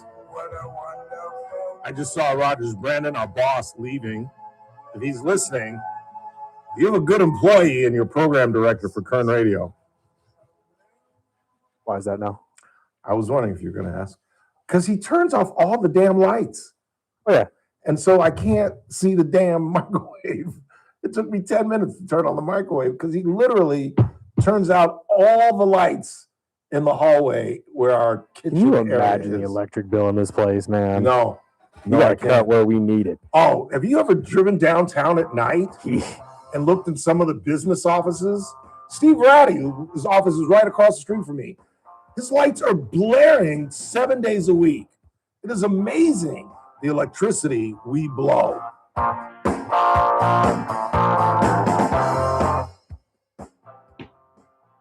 News Talk 96.1 and AM 1180 KERN. With SRN News, I'm Keith Peters in Washington. A partial government shutdown is looming at week's end, and now Senate Democratic leader Chuck Schumer has laid out a list of demands for the Department of Homeland Security as the Senate heads toward a crucial Thursday vote on whether to move forward with the spending legislation that funds DHS and a swath of other government agencies. Conditions were growing more dire in parts of the South, still reeling from sub-freezing temperatures and widespread power outages as vehicles got stranded for hours on major highways. Officials warned Wednesday that people stuck at home were running out of food, medicine, and other essentials. On Wall Street, the Dow Jones Industrial Average up by 12 points, the NASDAQ rose 40, the S&P 500 declined a fraction. More details at srnnews.com. News Talk 96.1 and AM 1180 KERN. From the KERN Newsroom, your live and local news update on News Talk 96.1 and AM 1180 KERN. I'm Chris Davis. The wreck out on Highway 58 that happened Tuesday morning involved a total of 43 cars, injured 9 people who were sent to 4 different hospitals, says the California Highway Patrol and Caltrans. The initial report says fog was likely a contributing factor. Emergency plans are lacking in the county, says the Kern County Grand Jury in a new report. The report says that cities need to have emergency plans ready by June 1st, and that some gaps in the system could cause delays in evacuations. The trial of Matthew and Brittany James has been delayed until May. The couple from North Edwards are accused of abusing their adopted children by binding and starving them.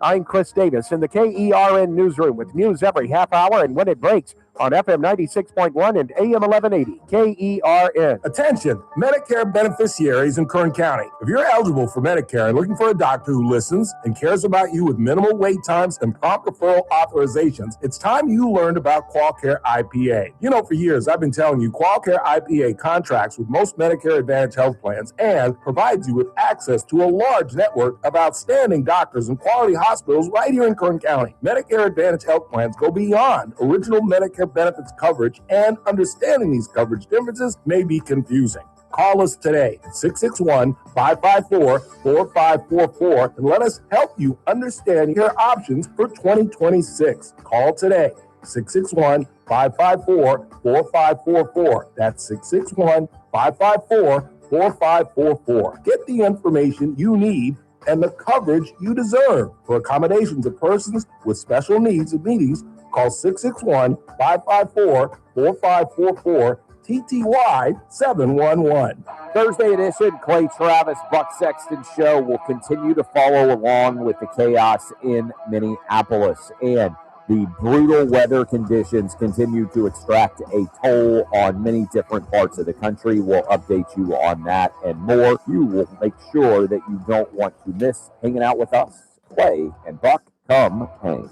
Live 9 to noon. News Talk 96.1 and AM 1180 KERN. You're listening to The Ralph Bailey Show. Catch me weekday morning 6 to 9 a.m. on First Look with Scott Cox, News Talk 96.1 and AM 1180 KERN.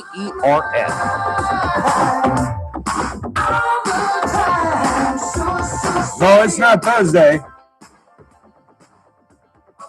But there's major economic news, so we bring in our money man from Messmaker and Petrie Wealth Advisors, Daniel Petrie. How are you, sir? I'm doing well, Ralph. How are you? I'm good. I'm looking forward to this year. Good. I got my diet guide in the mail today. My sympathies.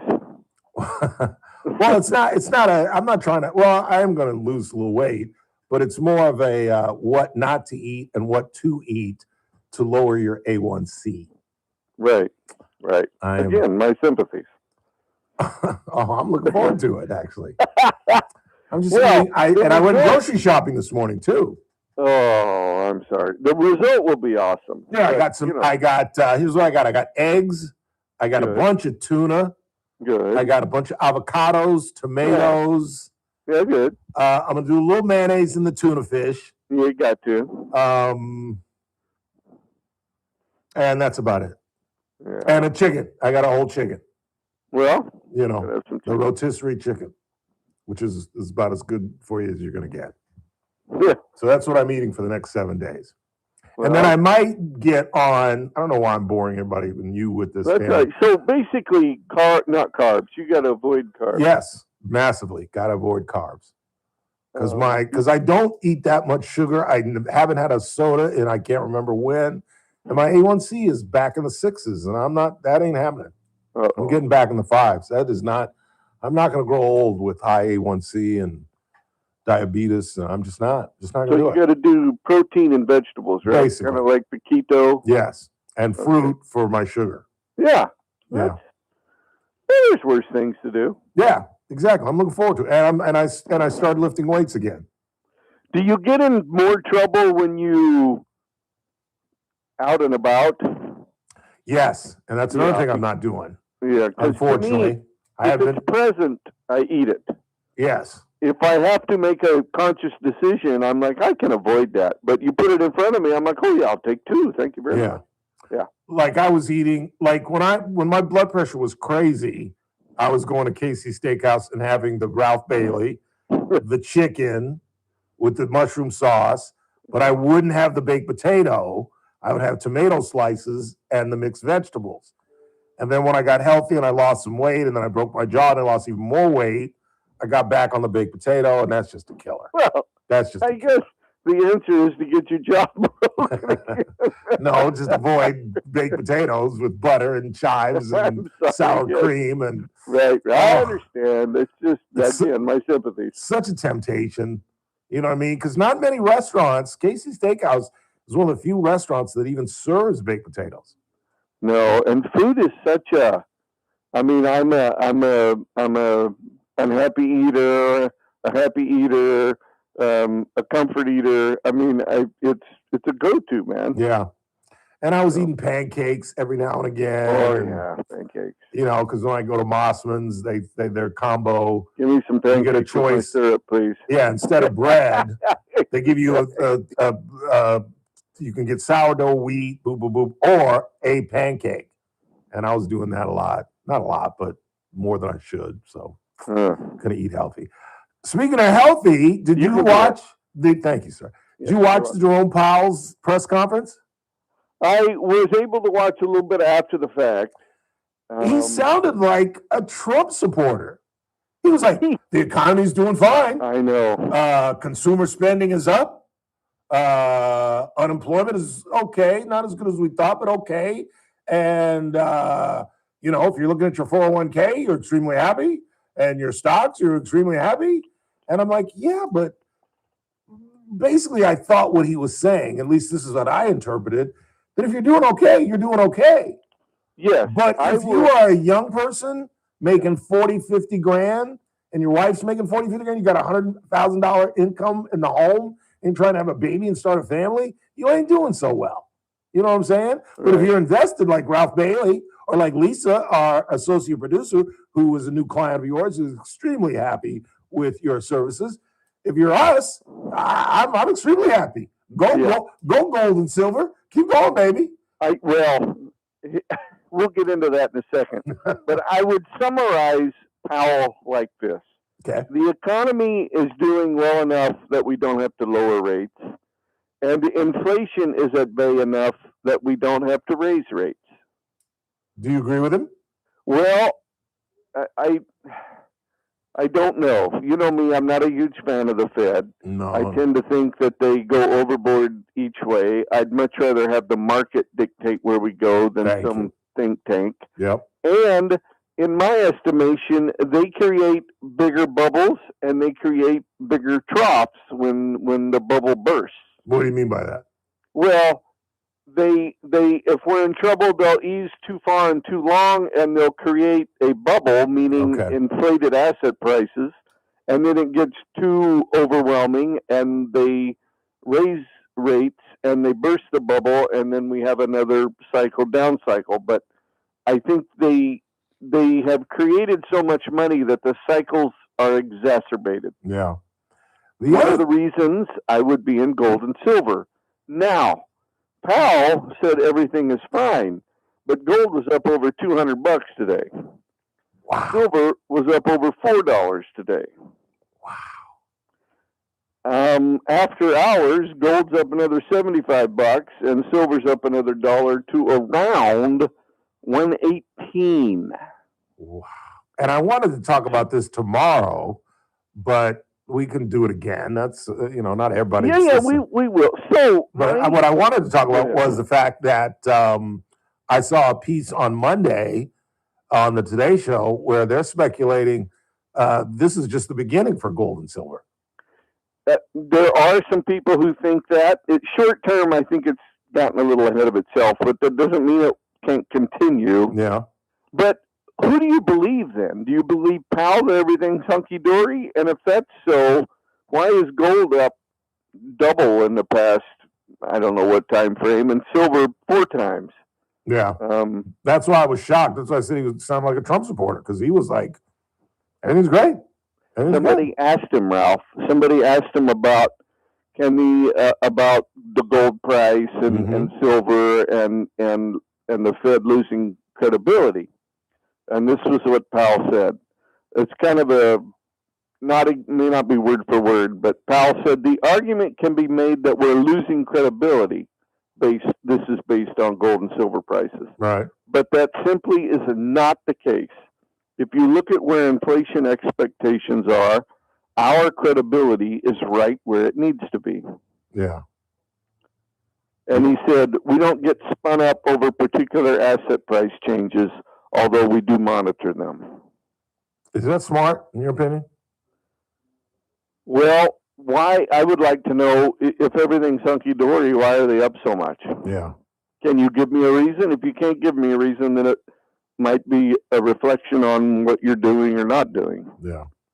Daniel Petrie is our guest. He joins us every Thursday. He'll be with us tomorrow as well, but we called him in because of the decision by Jerome Powell. The other thing that he said in the press conference that I found fascinating is they asked him about AI. And I did see that, and productivity. And do you? Yeah. Well, there's an argument with the Fed whether, they look at data, and of course data is in the rearview mirror, otherwise it wouldn't be known data. Right. And they use that data to determine what they should do. So the question is, well, what about future data? Like AI will increase productivity. If you increase productivity, then that lowers inflation and helps things. Well, it helps efficiency, which in a way lowers inflation. But it also costs people jobs. This is in the wake of Amazon, either yesterday or Monday, knocking off 16,000 jobs. And from the reporting that I saw, it is directly related to AI. Yeah. So I didn't know he didn't really seem to be worried about AI. Yeah, exactly. That's why I was shocked. I was like, really? I kind of feel like I'm in a horror movie, and like, do I believe what they're telling me, or do I believe my eyes? Why do you think we had you come on today? That's exactly, because I don't know what to think. I don't know what to believe. It's hard. Well, again, I honestly feel, because part of me is like, hogwash. You're telling me, I mean, it's like a liberal looking at the video that everybody's been talking about for days. Right. And then they hear the Republican response, and they're like, that's not what my eyes are telling me. Yeah. And that's kind of the way I felt with Powell. It's like, wait a minute, what you're telling me and what I'm seeing and feeling and experiencing is different. Yeah. So why? And he just said he didn't really have an answer for No, it. he didn't. He didn't. And I think he's taking the consumer spending out of context. Like we said, if you're doing well, you're doing well. You're happy with your 401k. You're happy with your relationship with Messmaker and Future Wealth Advisors. But if you're a young kid just starting out, just out of grad school, and you're not making that much money, You're living check to check, and times are hard and friends are few. Let me leave you with this. What do you think of this thing where he's talking about these massive refunds? The president talking about these massive refunds. Oh, well, I don't get excited because we've heard this before. Exactly. Weren't we supposed to get 2 G's a little while ago? I know. It's hard to. Trump is hard to pin down on some of this stuff because I think it's like Ralph gets an idea for the show, and if Trump has an idea, he just throws it out there like it's fact and it's going to happen. And I think it's just his mind going through things. And why he does that, I don't know. Yeah. Or maybe he has every intent to do it, but he should say it may not come to fruition. This is what I want to do. Yeah. I think the biggest difference between 16 and 20 and 24 to 28 is in his first term, there were members of the cabinet who applied guardrails, who would say, no, Mr. President, this is a mistake, Mr. President. You can't do this, Mr. President. I don't think he likes that. He does. He hates that. Yeah. And I don't think anybody in this cabinet, even the guys that I think that are competent, like Marco Rubio and Scott Beeson, and said, I don't think there's anybody that says no to him. They don't challenge. He got yes men. Yep. You know, the whole cabinet, the entire cabinet. People with, I don't want to say his ego because I've heard that when people meet him in person, he's a very nice guy. But that's what Bill Maher said. He likes people who say yes to him. That's Yes, he my does. interpretation. Yeah. He likes to be flattered. He likes gifts. The Yeah. dude accepted the Nobel Peace Prize. Like, really, dude? You're gonna take a hand-me-down trophy? That'd be like Mike Trahi giving me one of his Emmys, and I'd be like, okay, thanks, Mike. Hey, Chris, I got an Emmy. You know what I mean? It's just really. I got a question for you. Yes. Who are the Dems going to nominate, though? Newsom. I can't wait. I can't wait. Speaking of Scott Beeson, have you heard our Beeson campaign speech? He put on can you call that up in 2 seconds? He put on listen, I played it like 3 times since we've had it like on 3 different days. Here's the Secretary of the Treasury, Scott Beeson, on Gavin Newsom.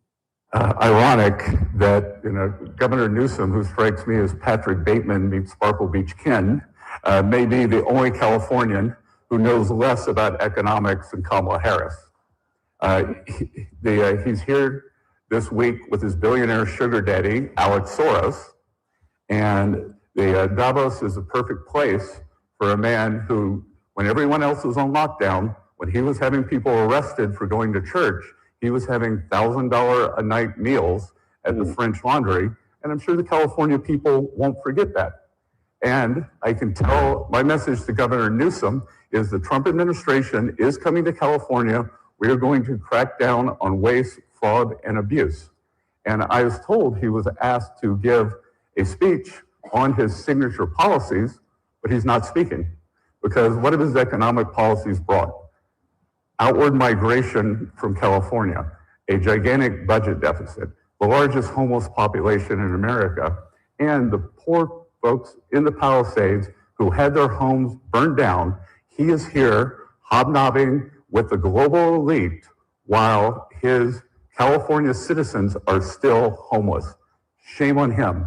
He is too smug, too self-absorbed, and too economically illiterate to know anything. I'm telling you, if I'm JD Vance, if I'm Marco Rubio, I've got a Stinson's legal pad and I just wrote down everything he said. There's a lot to unpack there, yes. And he didn't even talk about the train to nowhere. Yeah. He did, and the French Laundry thing, the greatest thing about that, there's video. Our best hope. If that's not a commercial, I don't know what is. Our best hope is that they go left with somebody like Newsom or Yes, I'm praying they nominate him. I really am. Question. Yes. We'll leave you on this note, but go ahead. Well, I'm wondering, with everything that's going on in Minnesota and understanding how California is, and I've heard the things about the amount of fraud that is here, do you think, and ICE has been here, obviously, but not, it doesn't seem to the extent that they are in Minnesota. If they do, won't California be similar in their response to people fighting ICE? There are a lot of people that believe that Waltz and Fry ginned up the Minneapolis-St. Paul folk to hide the scandal. And you're right. The fraud here in California is much, much greater. Thank you. I would not be surprised to see violence breaking out and more Minnesota-like tactics here in the great state of California. I think I was kind of hoping we'd be spared, but yeah, no, I think you're right. I think you stumbled staggeringly, haphazardly into a fine prediction, Daniel Petrie. As I am wont to do. As you are wont to do, sir. That's why we have you on sometimes twice a week. Oh, yeah, I'm a lucky man. All right, we'll talk to you tomorrow, sir. Thanks for your help. Be well, Ralph. You as well. Daniel Petrie. Chris just cut him off. He said, hey, get off the phone. You get out of here. Quick time out. Check the board. We come back. Then in the 5, we'll talk about clock is ticking. I don't know if you know it or not, but we got a government shutdown facing us on Friday. I'll explain how it's happening, why it's happening. You'll hear from the Senate Minority Whip, John Barrasos, explaining what happens if, in fact, the Democrats do it again. You're listening to The Ralph Bailey Show on News Talk 96.1, AM 1180, KRN, streaming live at kernradio.com. News Talk 96.1. Adaptive. And On the next Armstrong and Getty show, one of the most brilliant writers of our time has explained why the Democrats have lost men and how utterly obscene their attitude is. And the hilarious way Gavin Newsom handles hard questions. Is this working? It's become pretty clear the way he's going to handle this, and once you see it, you'll never be able to not see it. We'll have that the next Armstrong and Getty show. weekdays noon to 2 on News Talk 96.1 and AM 1180 KERN. When your business technology breaks down, you need help fast, and you need it from people who understand your local market. That's why the folks here at American General Media teamed up with Adaptive Networks for all of our IT needs, and I suggest you do the same. Adaptive Networks isn't some faceless call center in another state. They're right here in our community. In fact, they're right across the parking lot from us with local technicians who know Kern County businesses inside and out. And while other IT companies make you wait hours or even days for support, a radio station just can't afford that. Without our IT, we have no broadcast. And Adaptive Networks delivers lightning fast response times. We're talking minutes, not hours, because when your systems are down, every minute counts. And again, who knows that better than a radio station? Call the folks at Adaptive Networks today at 241-0638, 241-0638, or hit them online at adaptive-net.com. And a week from today, once again, the owners, Jennifer and Ryan Van Alstyne, will join us live in studio. Adaptive Networks for all your IT needs. Are you living with dry AMD? If so, you could be on the road to geographic atrophy, or GA, a condition that leads to retinal cell death and permanent vision loss. But with Izervay, you can slow it down, get it going slower. Izervay slows GA progression by targeting a key source of retinal cell death, which may help preserve your vision longer. Izervay, or Avastin Captive Pagel, is a prescription eye injection used to treat GA.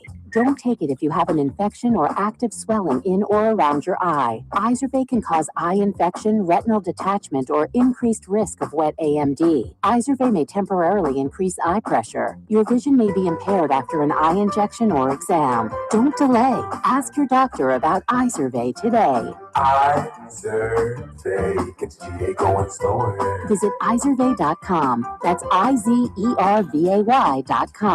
Paid for by Astellas Pharma. You're listening to Leaf Filter Radio, and the guru of gutter protection himself, Chris Coonahan, is here to take your most pressing leaf-related questions. Hey, everybody, Chris here. I understand we have Ron on the line. Ron, where are you calling from? And Lisa since 4 o'clock. Uh-oh. Ron, are you calling from a ladder? Well, I was.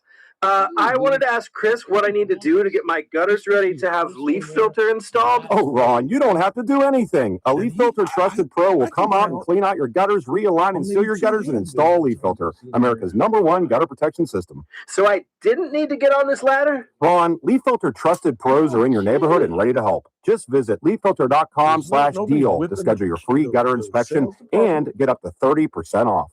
Thank goodness. What was that site? To get this special radio offer, go to leaffilter.com/deal for your free gutter inspection today and get up to 30% off. That's leaffilter.com/deal for up to 30% off. leaffilter.com/deal. See representative for warranty details. I'm JR Flores. Catch my show, The JR Show, weekdays at 2 p.m. Now, back to the Ralph Bailey Show on News Talk 96.1 and AM 1180 KERN. These boots are made for walking, and that's just what they do. One of these days, these boots are gonna walk all over you.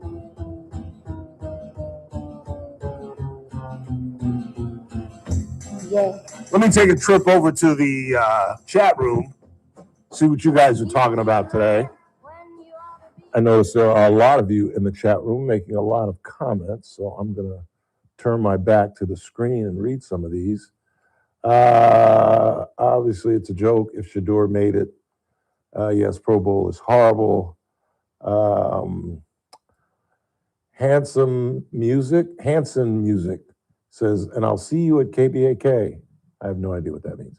Cotton Eyebrow says, Alan Boost BAC, his alcohol level was 2.5. Wow. Yeah, that's, what is that, 3 times over the limit? I mean, and this was the 2.5 was the Christmas parade, right? Not the one he was just convicted of. So why are we having a trial? He's been convicted of a lower DUI. Now he's got a 2.5. There's video of him being dragged. Literally, he was so damn drunk. They're dragging him to the police car. Why do we even have to have a trial? You know what I'm saying? Like, literally. I mean, obviously, you get to face your accuser, blah, blah, blah, blah, blah. But why can't we just present the evidence and let a judge say 2.5, video of you being drunk? And why does the public defender fight this? Why don't they just say, dude, you got to plead guilty? They got video, you blew a 2.5. And of course, they'll go to court and they'll try to say that, oh, well, they tested him 2 hours after the arrest. So obviously it goes up high, because you know that your alcohol level goes up higher the longer you wait to be tested. So if you do get stopped, you should get tested right there, or you should blow there, or blow when you get to the station, because it only goes higher. So they'll defend it that way. Not that I'm not afraid that he's going to be found not guilty. Just a waste of time and money.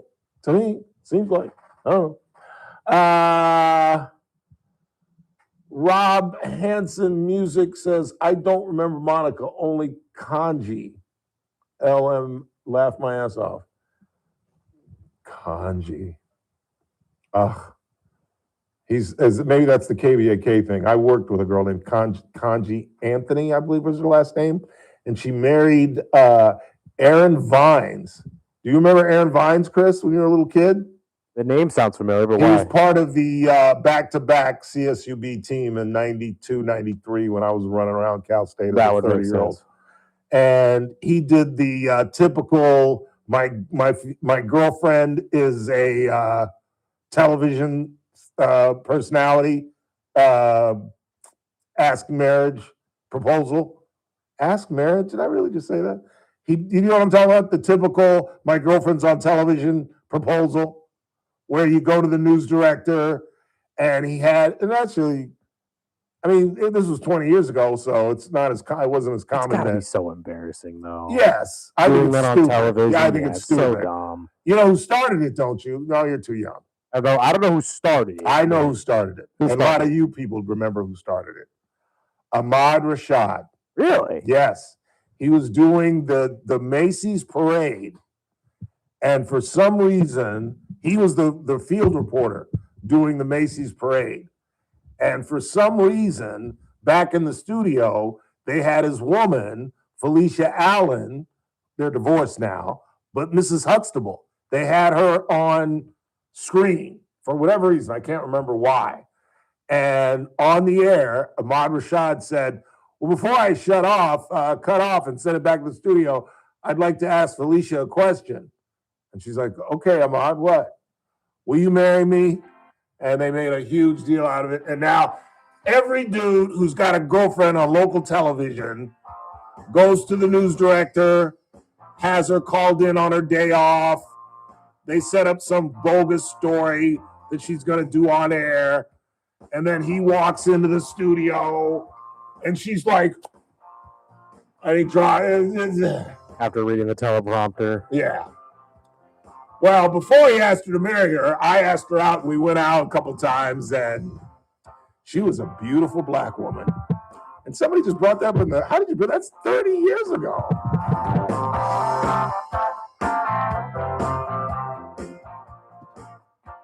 This is AM 1180 KERN. Green Acres. This is 96.1 FM. Bakersfield. Online at KERNradio.com. News this hour from Town Hall. I'm Keith Peters in Washington. All eyes are on the status of budget negotiations and a possible government shutdown in Washington. Following the deaths of 2 people at the hands of federal agents in Minneapolis, Democrats want major changes to ICE. We want to end roving patrols.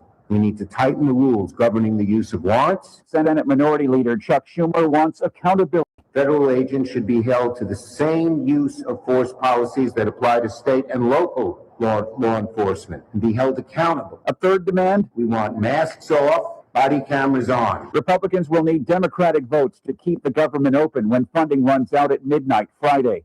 Ed Donahue, Washington. For much of the nation, temperatures remain very frigid. National Weather Service meteorologist Mark Miller says the thermometer will drop even more than it has. Very cold temperatures that we're looking at, lows that are certainly going to be into the teens, single digits, and as far the north you go, like into the upper Midwest, in the northern plains, you're looking at temperatures well below zero. Even as far south as the Gulf Coast and to the southeast, lows are going to be into the teens and single digits as well. And wind chill is going to make it feel even colder. Tens of thousands of homes and businesses remain without power as cold daytime temperatures sunk below freezing overnight in a region unaccustomed and ill-equipped for such weather. The Federal Reserve pushed the pause button on its interest rate cuts Wednesday, leaving its key rate unchanged at about 3.6% after lowering it 3 times last year. On Wall Street, the Dow up by 12 points, the Nasdaq rose 40, the S&P declined a fraction. More on these stories at townhall.com.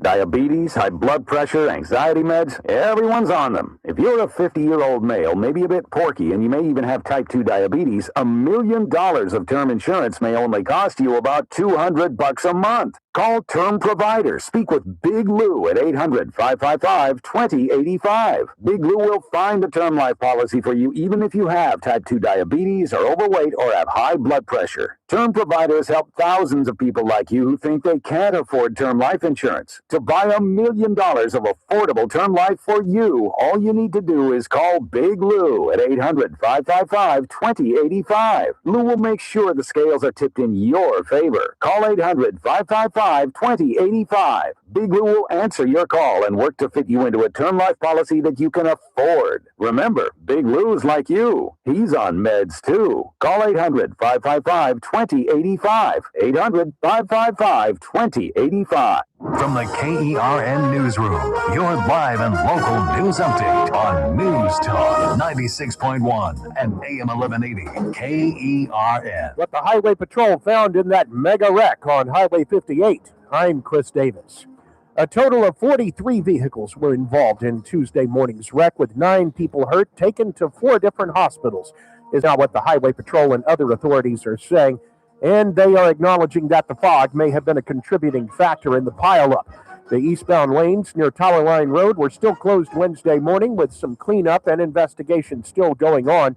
The Highway Patrol urges you to slow down in any kind of dense fog situation. A person was seriously hurt in a crash last night that involved only one car and a tree. Bakersfield police say that happened just after 10 p.m. at Callaway Drive and Olive Drive. The car apparently knocked part of the tree down, and the person was taken to the hospital. Police are trying to determine whether impairment was a factor in that wreck. A guilty verdict was returned Tuesday for 74-year-old Alan Booth in the misdemeanor drunk driving case against him from April of 2024. And now that trial is done, his felony trial may begin next week. Booth is charged with driving at least 3 times the legal limit and crashing into several people with his pickup at the Bakersfield Christmas Parade in 2023. Not all cities in Kern County are emergency ready enough, says a new report from the Kern County Grand Jury. The report says that the Ready Kern emergency alert system has some gaps in it that could cause delays in evacuations, and that each city in the county needs to have their emergency readiness plan updated by June 1st. The new report also says the county needs to have emergency go bags for elderly and disabled people.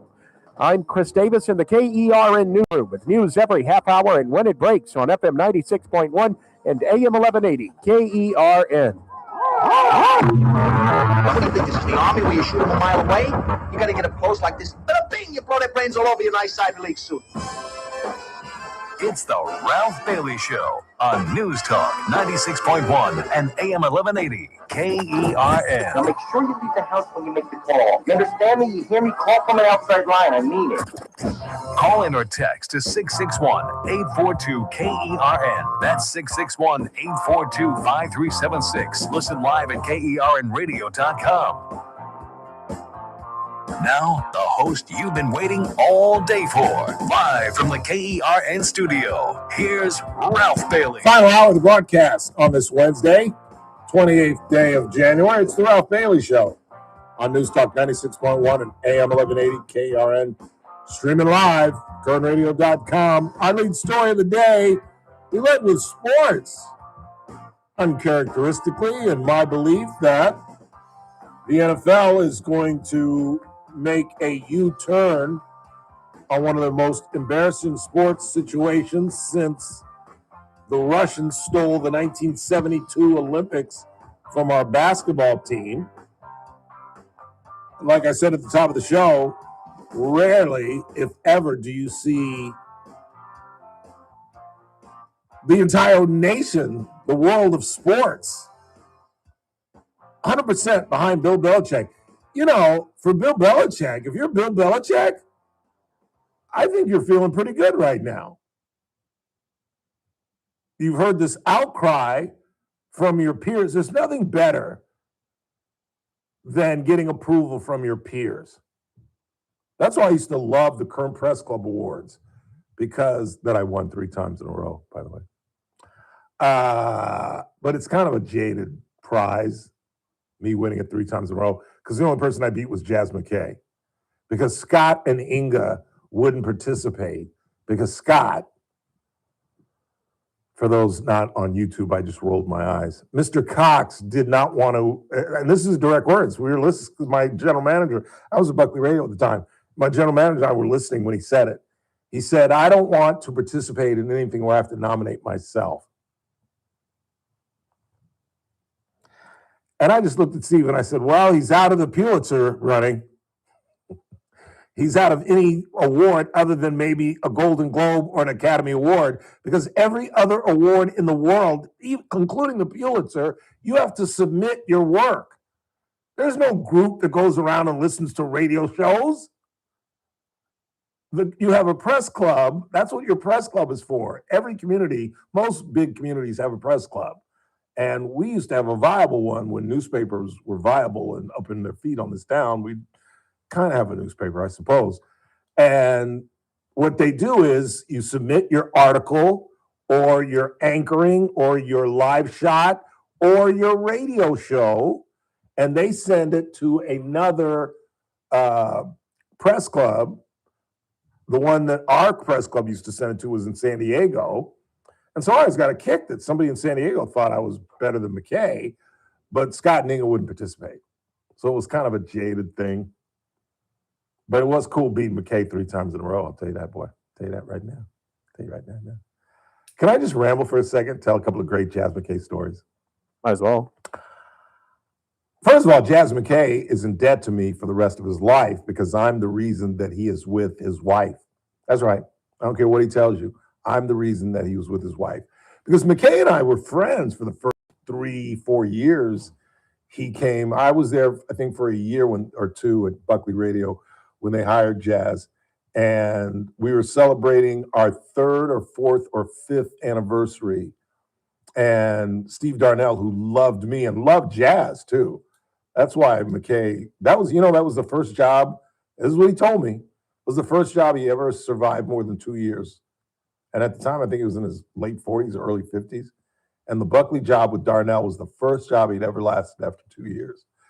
Like I said, Darnell loved him. And a lot of people, we gave him a second opportunity, and he blew that as well. But anyway, we were celebrating. They threw me a party at a now defunct bar. And like I said, we were friends.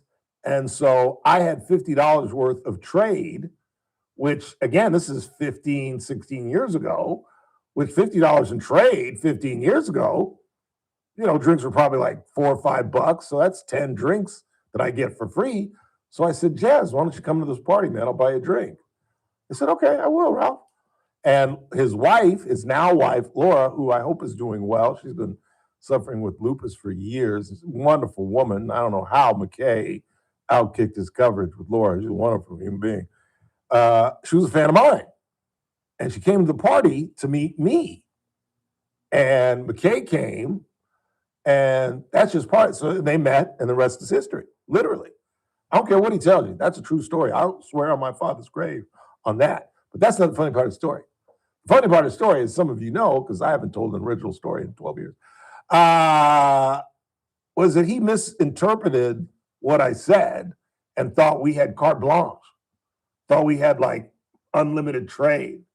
So he ran up like an $88 tab, and I left before he did because he was getting his Mac on with Laura. So he hung out, rang up an $80 tab, went to sign it, and they're like, sir? He's like, Ralph's tab.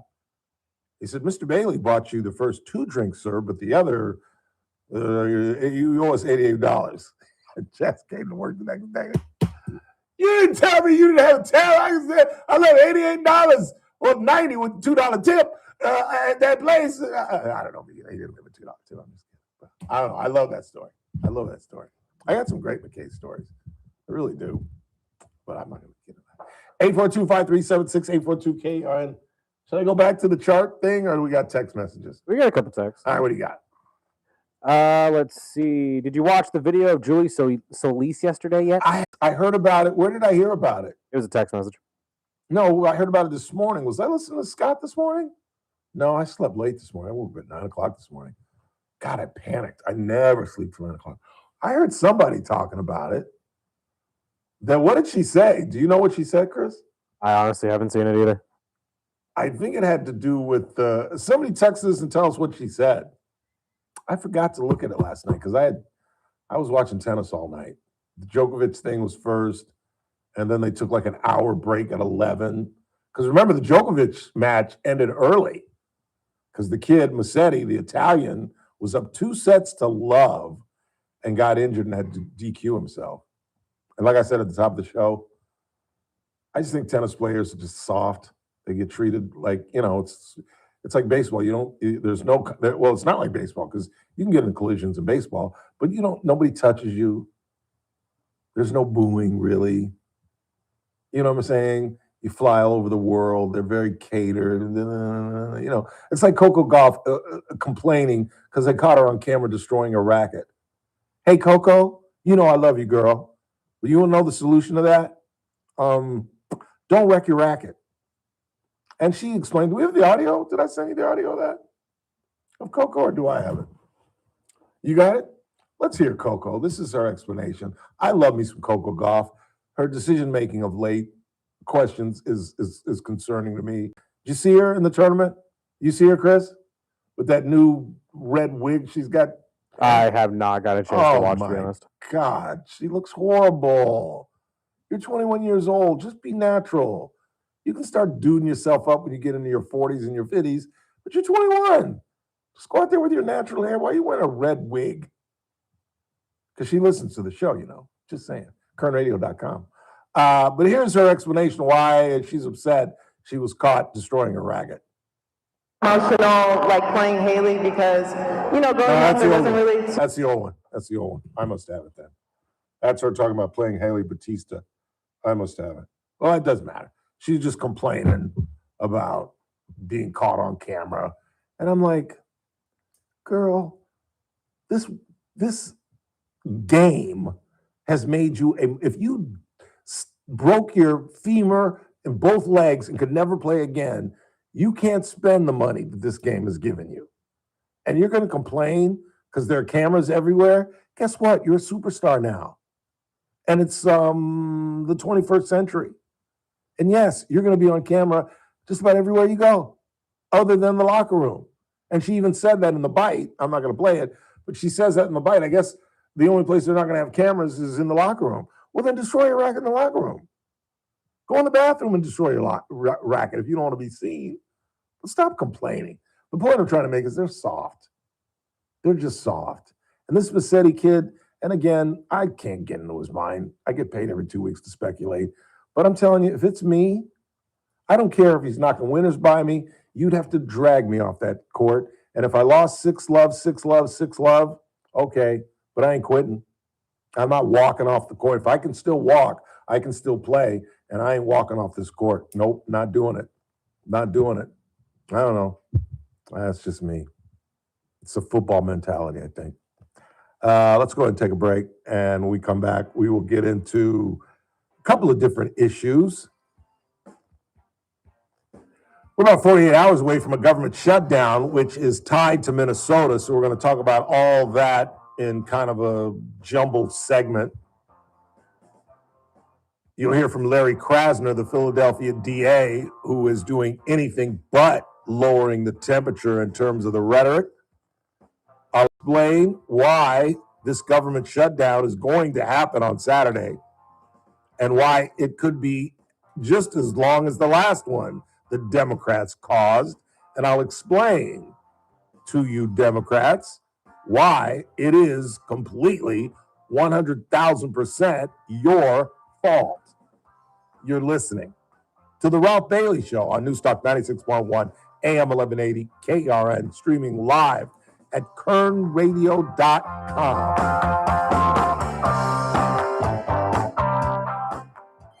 News Talk 96.1 and AM 1180 KERN.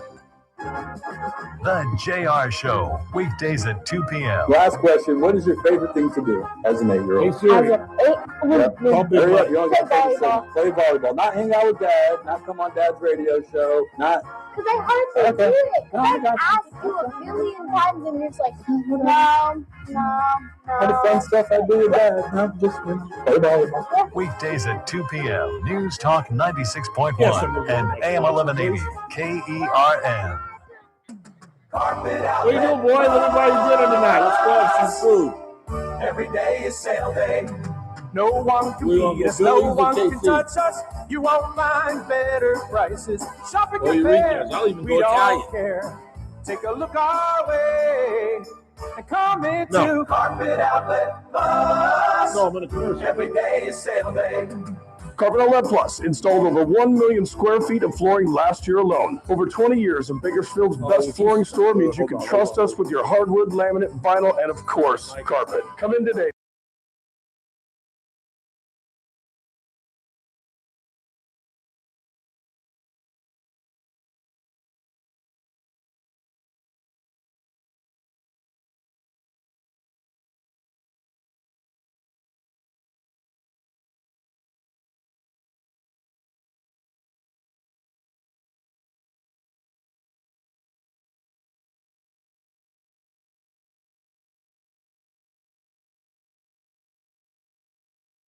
We're built for people 50 plus with plans starting at just $20. And our 100% US-based customer service actually answers the phone. Call 1-888-FREEDOM or visit consumercellular.com today and get your second month free for a limited time. Taxes, fees, and other third-party charges will apply. See website for additional details. This message comes from Viking, committed to exploring the world in comfort. Journey through the heart of Europe on an elegant Viking longship with thoughtful service, destination-focused dining, and cultural enrichment on board and on shore. With small ships that bring travelers closer to the destination, there's more time to explore. And every Viking voyage is all-inclusive, with no children and no casinos. Discover more at Viking.com. There's no championship league for small business owners.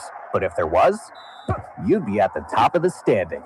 Because going pro with Lenovo Pro means you've got the winning formation, one-on-one advice, IT solutions, and customized hardware powered by Intel Core Ultra processors help you stay ahead of the competition. Business goes pro with Lenovo Pro. Sign up for free at lenovo.com/pro. Lenovo. My name is Whitney Allen. I am a widow. My husband, Ryan, died. We never thought in a million years we'd have to use life insurance. The unexpected happened. With Ethos, it is so fast and easy. It's 100% online. You can get a quote in seconds, apply in minutes, and get same-day coverage. No medical exams, and you can get up to $3 million worth of coverage through Ethos. Get your free quote at ethos.com/term. That's ethos.com/term. Time spent on application may vary. Online health questions required. The Armstrong and Getty Show, weekdays noon to 2 on News Talk 96.1 and AM 1180 KERN. Now, back to the Ralph Bailey Show.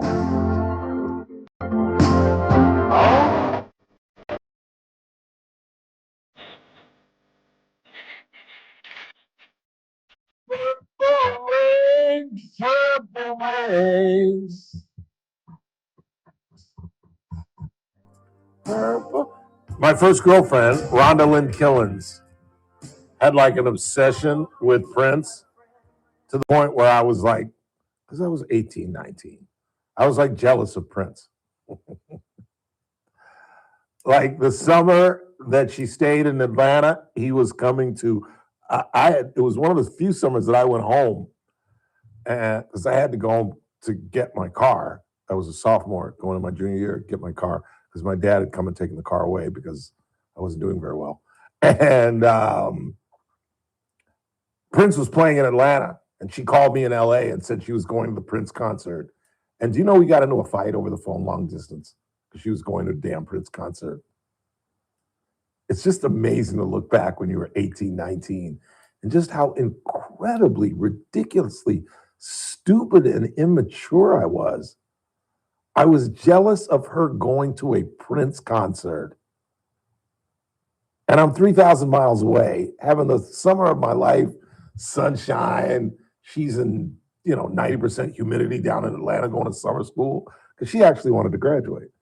And I'm on the Redondo Beach having life. And we get into a 30-minute argument over the phone because she's going to a Prince concert. Youth is wasted on the young. That's what I think. We are hours away from a government shutdown. That's not a prediction. That is a certainty. There's no wiggle room on this thing. There just isn't. The Democrats, as I've been explaining to you, no matter, you guys know how I feel about Alex Preddy and what happened. It doesn't matter whether you agree with me that he was coming as a nurse to the aid of a woman who was knocked to the ground, or you agree with Howard that he was interrupting ICE in their duties and just put himself in a bad position. It doesn't matter what side you feel on that. The idea that they're using this politically, and I talked about this when Renee Good got shot. I talked about this when they claimed that a Maryland man was just a native husband. They're looking for their George Floyd. We are headed into the midterms in 10 months, and they're looking for that face, that symbol. They thought they could get some mileage out of the 5-year-old. Remember that a week or so ago? The 5-year-old who, Anna Navarro, still, last night on Abby Phillip on CNN, she alluded to it again, that this 5-year-old was used as bait to lure his criminal dad. It's an absolute lie. The dad was stopped in a vehicle with his son, got out of the car, abandoned the boy, and did the boogie tie IA. Left his child for his own safety. Then the cops are left with a 5-year-old. They go to the home.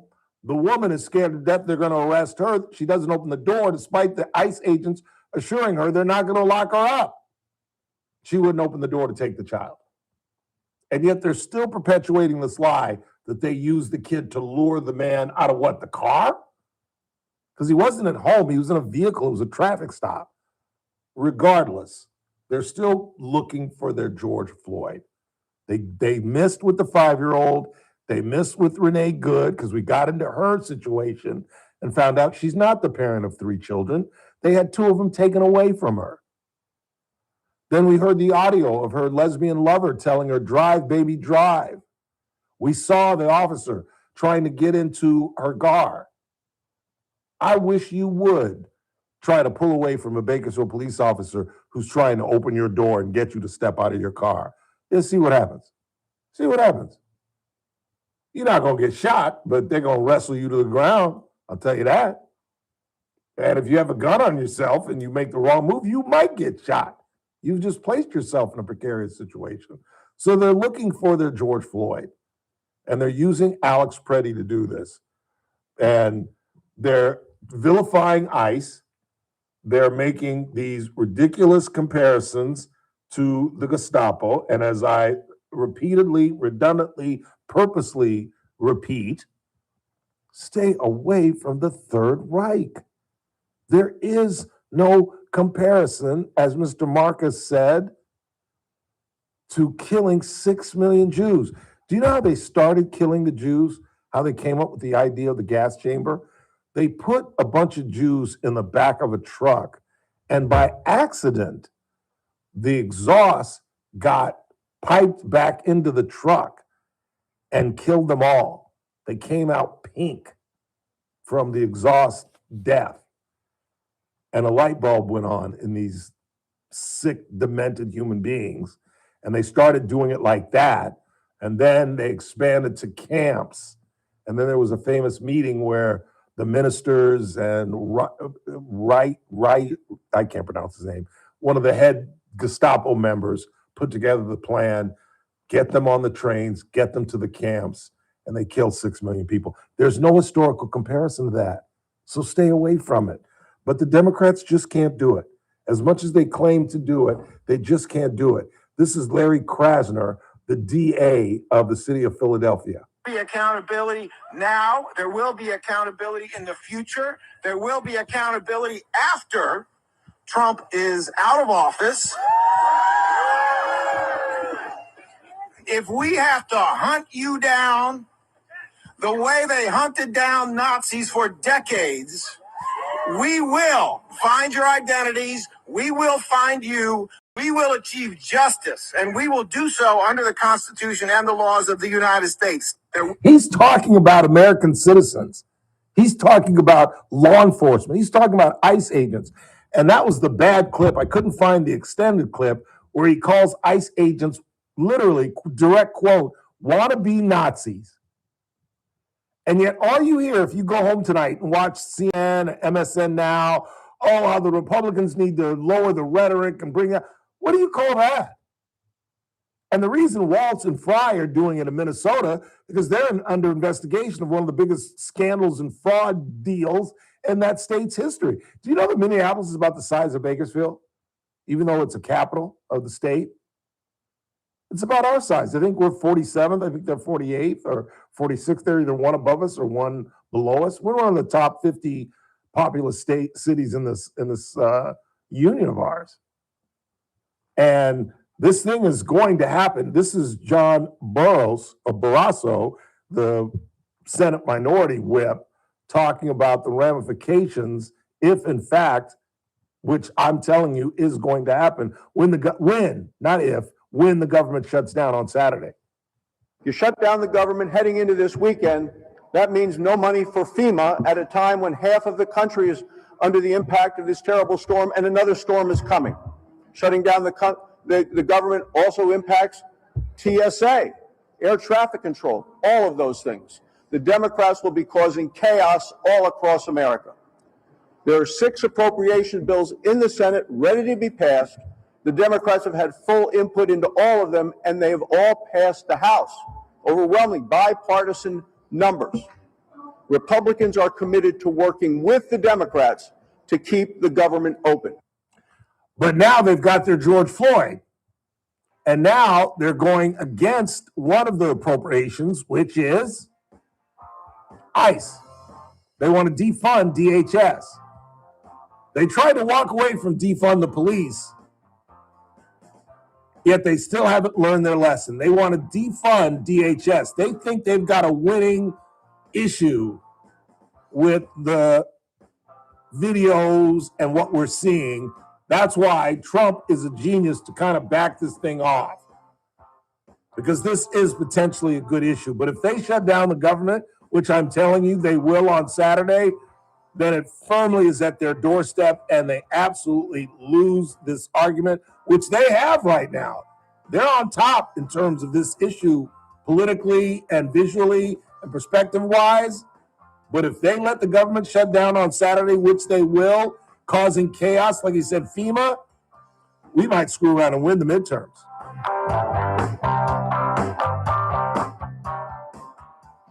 News Talk 96.1 and AM 1180 KERN. With SRN News, I'm Keith Peters in Washington. FBI agents are executing a search warrant at the Fulton County Elections Office near Atlanta. An FBI spokesperson said Wednesday that agents were executing a court-authorized law enforcement action at the county's main election office in Union City, just south of Atlanta. The spokesperson declined to provide any further information, citing an ongoing matter. A partial government shutdown is looming at week's end, and now Senate Democratic leader Chuck Schumer has laid out a list of demands for the Department of Homeland Security as the Senate heads towards a crucial Thursday vote on whether to move forward with the spending legislation that funds DHS and a swath of other government agencies. On Wall Street, the Dow up by 12 points, the S&P down a fraction. More details at srnnews.com. News Talk 96.1 and AM 1180 KERN. From the KERN Newsroom, your live and local news update on News Talk 96.1 and AM 1180 KERN. 9 people were hurt in total in that wreck on Highway 58 and Tower Line Road from Tuesday morning. Caltrans and the Highway Patrol say dense fog was likely a factor in the pileup, which in total involved 43 vehicles. The eastbound lanes were still closed as of Wednesday morning. Alan Booth was found guilty in his DUI trial on a misdemeanor charge from April of 24 Tuesday. His sentencing on that will be Thursday, with the felony trial on charges he drove drunk and rammed several people at the 2023 Bakersfield Christmas Parade, possibly starting next week. A person hit a tree in a single-car wreck last night about 10 p.m. at Callaway Drive and Olive Drive. That person was hurt but survived. I'm Chris Davis in the KERN Newsroom with news every half hour and when it breaks on FM 96.1 and AM 1180 KERN. It's that man again, Ralph Bailey for Sangera Subaru. It's a new year, so why not get into the new Subaru that you put off in 2025? And just because it's a new year doesn't mean the guys over at Sangera Subaru slow down. So if an SUV is what you've been leaning towards, then how about leasing a 2025 Outback Premium CVT for only $229 a month for 36 months and just $4,800 due at signing? Let me say that again. $229 a month for a brand new Outback. And the offer ends February 2nd, so stop by and see my good friends Damon Culbertson and Hassan Levy. Pick out your new Outback and hit the road. And remember, every Subaru comes standard with symmetrical all-wheel drive. Sangera Subaru, paving the way for a better community. 5500 Gasoline Alley Drive in the Bakersfield Auto Mall. Through February 2nd, 2026, this 2025 Outback Premium CVT model code STG-13 for $229 a month for 6 months, $4,800 due at lease signing plus tax and license, security deposit, 10,000 mile year limit, 15 cents per mile overage, MSRP $36,506, VIN number S3333175, 5 for well-qualified buyers only, subject to approval, offer ends 2/2/26. Start your day right. First Hey, Look with Scott Cox, 6 to 9 a.m. On the Thursday edition of the First Look program, we got Emily Waite coming in from the Woolsworth. That's the brains of the operation. And then we will counteract that with Dr. Corey Gonzalez, local psychologist. We will throw in news, traffic, and weather. It's all happening 6 to 9 a.m. right here at News Talk 96.1 and streaming live on the internet at kernradio.com. First Look with Scott Cox, 6 to 9 a.m. News Talk 96.1 and AM 1180 KERN. The Clay Travis and Buck Sexton Show, live 9 to noon. Now, back to the Ralph Bailey Show on News Talk 96.1 and AM 1180 KERN. House is a brick house. She's mighty, just letting it all hang out. House, she's a brick house. I got Lady Stack, that's a fact. Ain't holding nothing back. Ah, she's a brick. Commodores!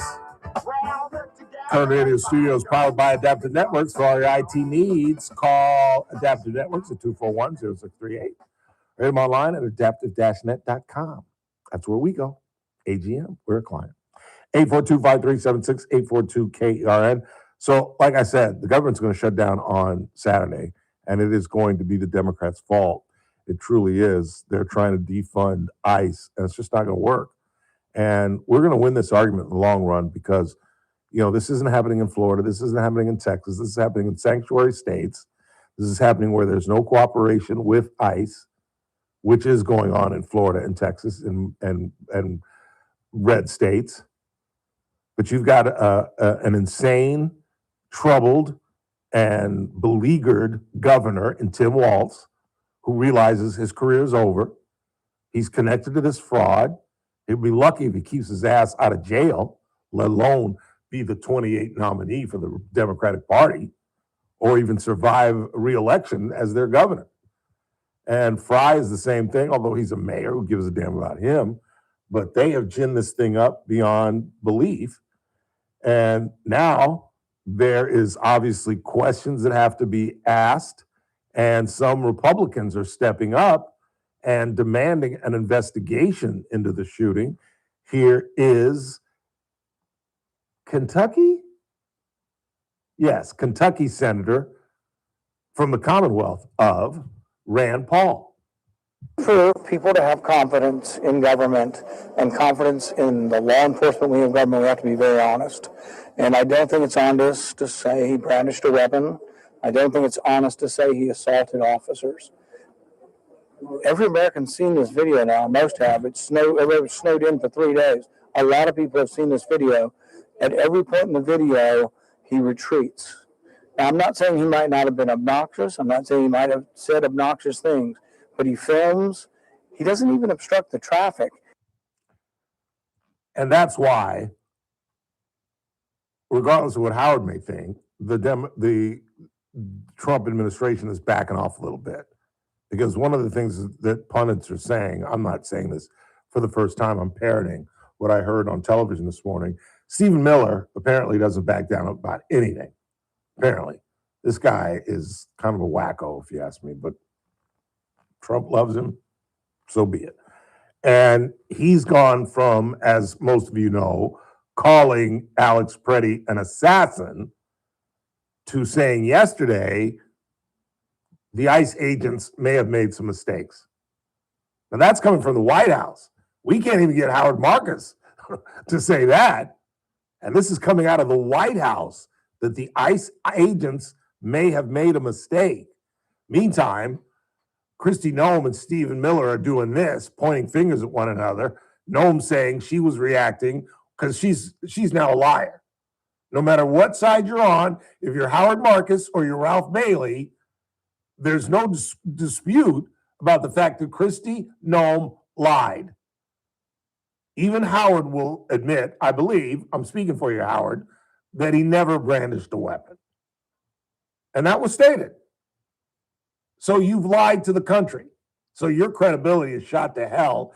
And again, as I said at the top of the show, cries for her resignation and or possible impeachment by a Democratic majority come November, at least, is a possibility. It truly, truly is. And I don't think Noem survives. I really don't. There was that 2-hour meeting on Monday, late night in the White House.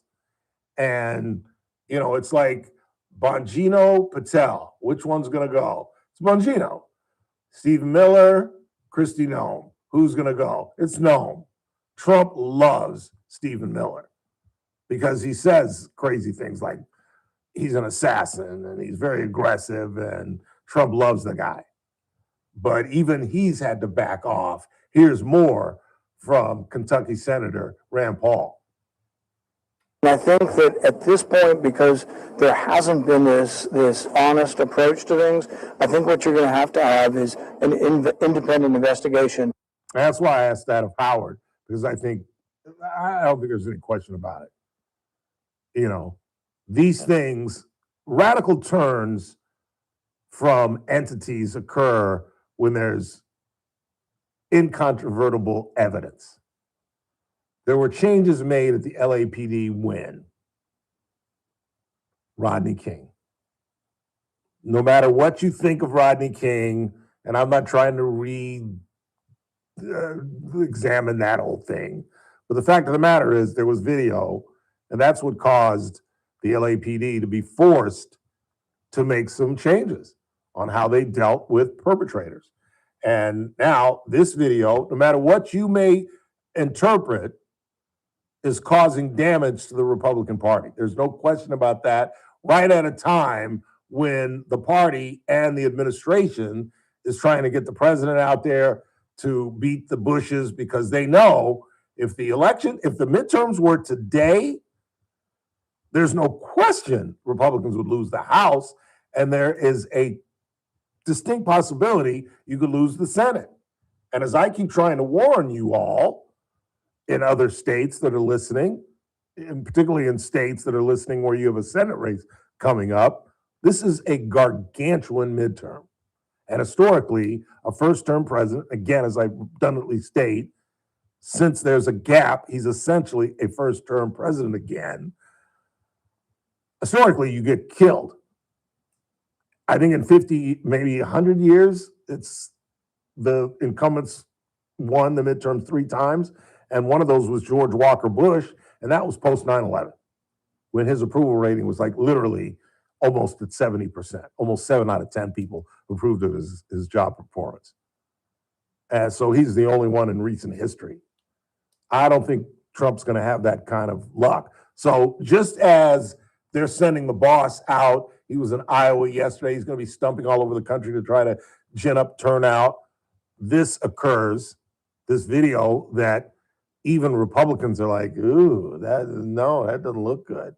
And they are forced to step this thing back.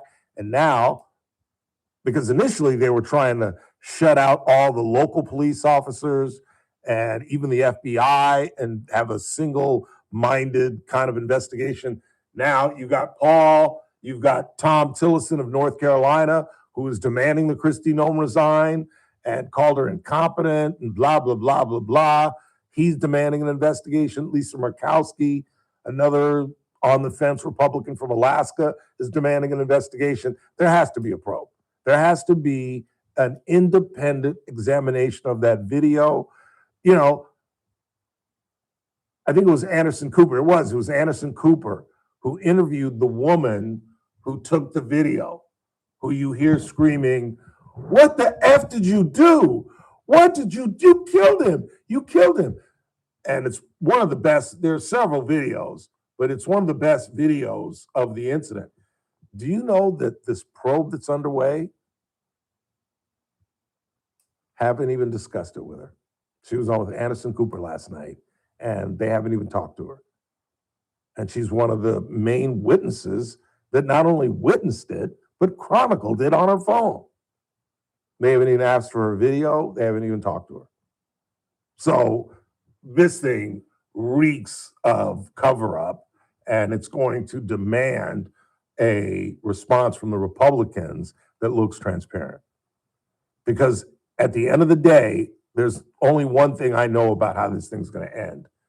And that is, if the Republican Party doesn't look transparent after Kristi Noem lied, after Stephen Miller called Alex Preddy not only a domestic terrorist, but an assassin, because I guess by definition, as Howard puts it, you could say that this guy is a domestic terrorist because he was involved in another incident, had his rib broken, then he came back and did it again. But assassin, now you're getting into the guy's head and what his intentions were. Were his intentions to disrupt ICE? I think it's a fair assumption you could make. I think that's fair. But to say that you concluded, based on what, that he was trying to kill everybody? Based on what? He wasn't waving his gun around. He at no point tried to reach for his gun. How do you get into this guy's head and motivation? Well, you can't. You can't. So you just got to look at the evidence, and it's got to be somebody who is trained to examine OIS, officer-involved shootings, and it's got to be somebody independent, maybe not even involved with Minnesota, maybe not involved in Minneapolis, St. Paul, maybe somebody out of another state, I don't know, but it's got to be an independent unit because the Republicans are on the hook for this thing right now. And the Democrats are trying to run. I saw a clip this morning of Rachel Maddow from last night because I certainly don't watch her. And she's screaming, Minnesotans, you're winning. Keep up the good work. I mean, they're just ginning this thing up. It's amazing. And this Philadelphia DA calling ICE agents Nazis, wannabe Nazis was his phrase. And that we're going to hunt you down. Dude, you're a district attorney. You're one of 50 state DAs, and you're saying that we should be hunting down fellow Americans? Isn't that just as egregious as shooting somebody who gets in the way of ICE's duties? We're going to unmask you. We're going to find your addresses. Did you hear that audio we played earlier? Where this guy is calling, we're going to hunt you down like the Israelis hunted down Nazis for years. We'll find you. Dude, you're talking about American citizens, law enforcement agents. I don't understand. I don't understand. And until Waltz and Fry start cooperating with ICE and realizing, because I think they've backed off. I really think now they're going to shift gears and they're going to go into Ralph Bailey mode. I really do. And that is my belief from the get-go and why I voted for Donald Trump, that they were going to be serious about closing the border. They were going to be serious about getting criminals out of our country. But if you're an established family and you're here and you've been here and you've kept your nose clean, I just don't think deep inside of your hearts, I don't think that's what you were really voting for or wanted. That the end game be we get rid of every illegal alien, even, Maria, who's been here for 30 years. She's a florist and she's got a booming business, et cetera, or whatever who it may be. I don't think that's what we really wanted. And I think the Trump administration realizes that the perception and the pictures aren't good, and they're not going to get better. And we always throw around, it's been my experience for the last 20 years, for the first time in my life, that the words civil war has been tossed around. Let's look at history, y'all. This is how they start. Everybody thinks that the war started in 1861, which technically it did, down in my daddy's home state of South Carolina, a place called Fort Sumter. But really, and it's one of the reasons that I, as a pseudo-historian, blame James Buchanan. The Civil War started years before 1861. You can go back to the Missouri Compromise as part of the beginning, in like the 1840s, the beginning of at least the ongoing national debate about slavery, which led to James Buchanan blowing it and then Lincoln having to clean it up. But this is how it starts. And look where we are. Isn't this about race on a certain level? Brown folks? I mean, white people are dying, but white people aren't being detained and putting down in Texas way and being thrown out of the country. And isn't it something that absolutely has split the country? And hasn't it gotten violent? And in my opinion, I think the violence is going to ratchet up. I don't see it coming down. And I'm not predicting like a civil war in the sense of 1861, the North versus the South, this versus that. But I could see random acts of violence popping up in maybe here in California, maybe more in Minnesota, but maybe in other states. I think Democrats are ginning this thing up so much that these radical lunatics are going to go nuts and lose themselves. I think more and more are going to be armed at these protests, and you're going to see more of these kind of confrontations. And that, in some sense, would be kind of a civil war where honest citizens are arming themselves and challenging law enforcement. What else do you call that? I don't know. Let's go ahead and take our final break of the night. I got a dinner date with my new client. Starting on Monday, we have a new sponsor, Mike Arier and Big Mike's Ragin' Barbecue. And yes, after 9 years, he's still smoking hot. If you need a caterer, turn to my good friend Mike Arier.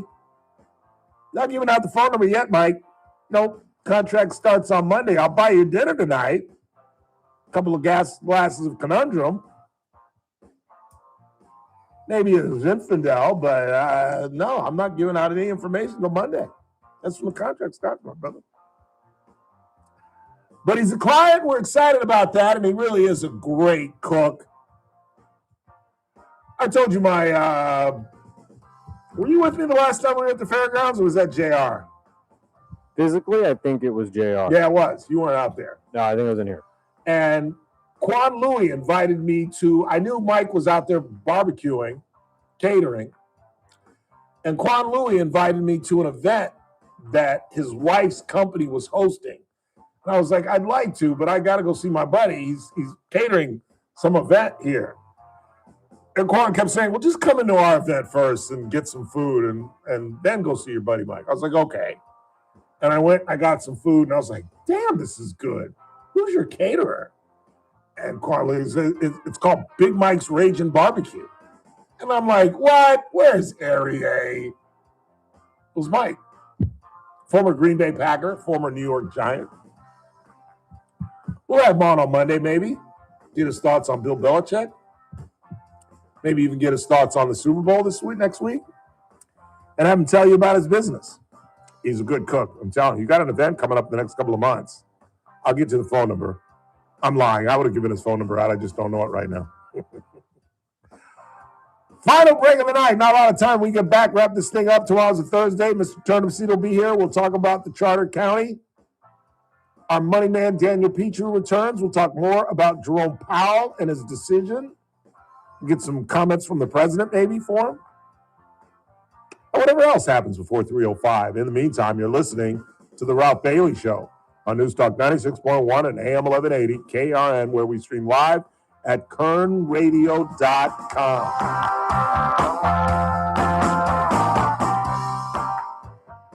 News Talk 96.1 and AM 1180 KERN. Thursday edition, Clay Travis, Buck Sexton Show will continue to follow along with the chaos in Minneapolis. And the brutal weather conditions continue to extract a toll on many different parts of the country. We'll update you on that and more. You will make sure that you don't want to miss hanging out with us. Clay and Buck come hang. Live 9 to noon. News Talk 96.1 and AM 1180 KERN. Looking for a unique way to spend Valentine's Day with your sweetheart? Skip the ordinary dinner and do something fun, entertaining, and with a little twist. This Valentine's, the Buena Vista Museum of Natural History and Science invites you to a night of romance, laughter, and murder at the Love You to Death Murder Mystery Dinner, a fully interactive experience set in the fabulous 1950s, where everyone is a suspect and anyone could be the killer. Enjoy a delicious dinner while you and your Valentine step into character. Right?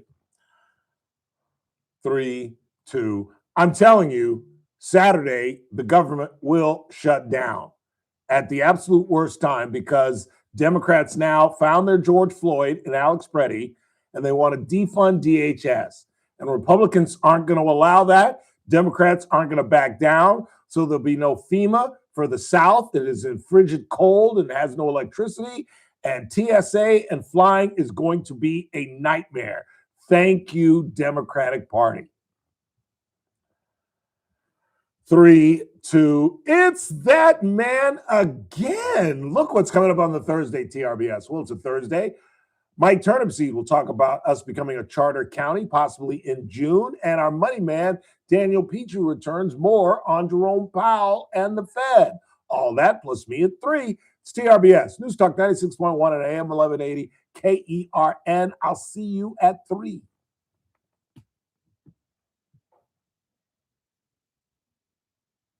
Europe on an elegant Viking longship with thoughtful service, destination-focused dining, and cultural enrichment on board and on shore. With small ships that bring travelers closer to the destination, there's more time to explore, and every Viking voyage is all-inclusive with no children and no casinos. Discover more at Viking.com. We all start as tiny seeds, needing care, love, and a little sunlight. Then, boom, we sprout, stretch, and grow through the world of childhood and teen years. Before you know it, we're blooming, working, parenting, thriving. And yes, even golden petals can shine bright. Join Kern County Public Health and thrive like a poppy. Visit KernPublicHealth.com to learn more. We've all been there. Sleepless nights, mind racing, wondering if your business's security service is really protecting what matters. At Bay Alarm, we can put your security insecurities to bed. Video security, burglar alarms, fire alarms, access control, 24/7 monitoring, and more. Our advanced technology and personalized support ensure you can rest easy, knowing we're here for you, your people, and your business. Visit BayAlarm.com to talk to a local security expert. Bay Alarm, we got you. You're listening to The Ralph Bailey Show. Catch me weekday morning 6 to 9 a.m. on First Look with Scott Cox, News Talk 96.1 and AM 1180 KERN.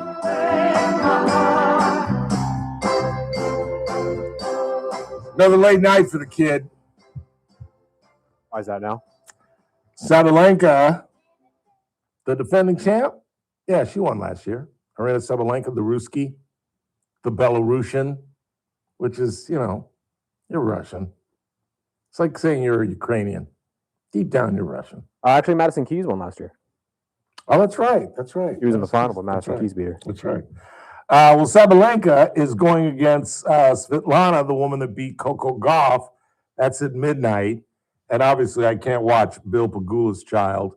Bill Pagula being the owner of the Bills. His daughter is Terry. Is it Terry? Terry Pagula, yeah. Mr. Pagula. His daughter is Jessica Pagula. I know that much. And she's going up against Rebekina. I can't pronounce her name. And I can't recognize her flag. Do you know what the flag is that's green with a yellow star in the middle? Or why not just look up where Rebekina's from? How's that? Rybakina. Where's she from? Is there a little red in there as well? No, it's green with a yellow. Just a straight green with a yellow star? Yes. Just look up Rebekina and see where she's from. Rybakina. Oh, she is Russian born, technically. But it says... It must be a satellite country, though, because their flag is... Oh, she's Kazakhstani. Oh, she is. Kazakhstani. Okay. That makes sense. That does make sense. So now we've learned a flag. I love... Have you ever done that flag test? The flag's test? not even green. No? Isn't it like aqua? Blue. Is it blue? Like a baby blue. Hang on a second. I'm not colorblind. I'm blind, but I ain't colorblind. Elena Rabalenka, right? Yeah. Come here. Come here. Tell me. Yeah, come here. This is Come here. Because they think I'm blind or colorblind.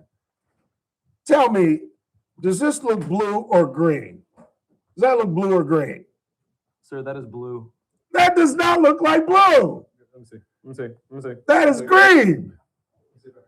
Show the people. I'm not, what do you think? I'm Jack Nicholas? Think I'm a dog? I'm not colorblind. Well, you can see the color. Put it back. You can see the color. Y'all, is that green? There you go, right there. Is that green or blue? That is blue, sir. That is green. That is blue, my friend. Okay, it's not this. It's not like pine tree green. That is blue. But that's a lemon. That's like a lime green.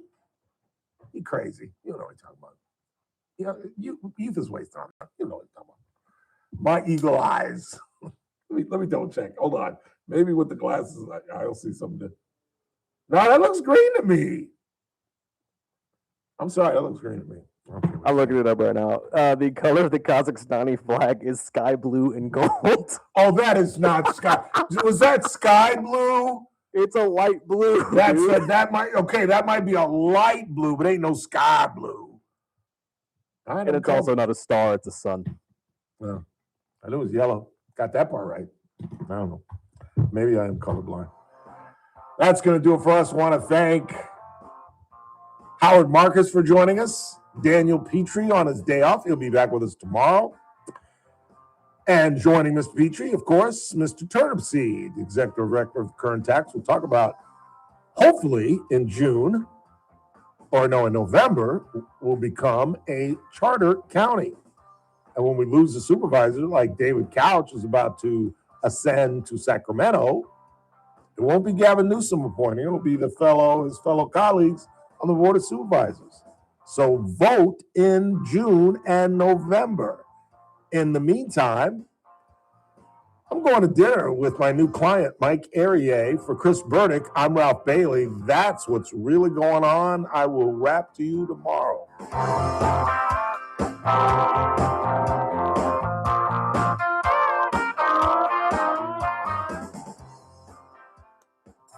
This is AM 1180 KERN Green Acres. This is 96.1 FM Bakersfield. Online at KERNradio.com.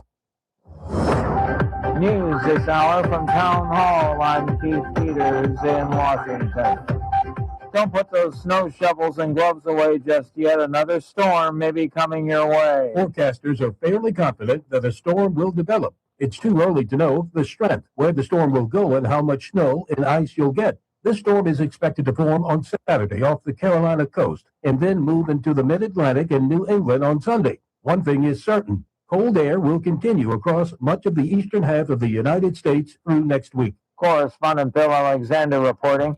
Conditions were growing more dire in parts of the South, still reeling from sub-freezing temperatures and widespread power outages as vehicles got stranded for hours on major highways. Officials warned Wednesday that people stuck at home were running out of food, medicine, and other essentials. President Trump is touting the creation of a new savings tool for America's children. White House correspondent Greg Clugston reports. The Trump accounts will be established for babies born during the years of the Trump administration, and money will be invested in the stock market. We'll fund those personal accounts with a seed contribution of $1,000, which will compound and grow over the course of their lives and could grow it to very, very substantial numbers. The child can't access the money until they turn 18 and can only use it for specific purposes.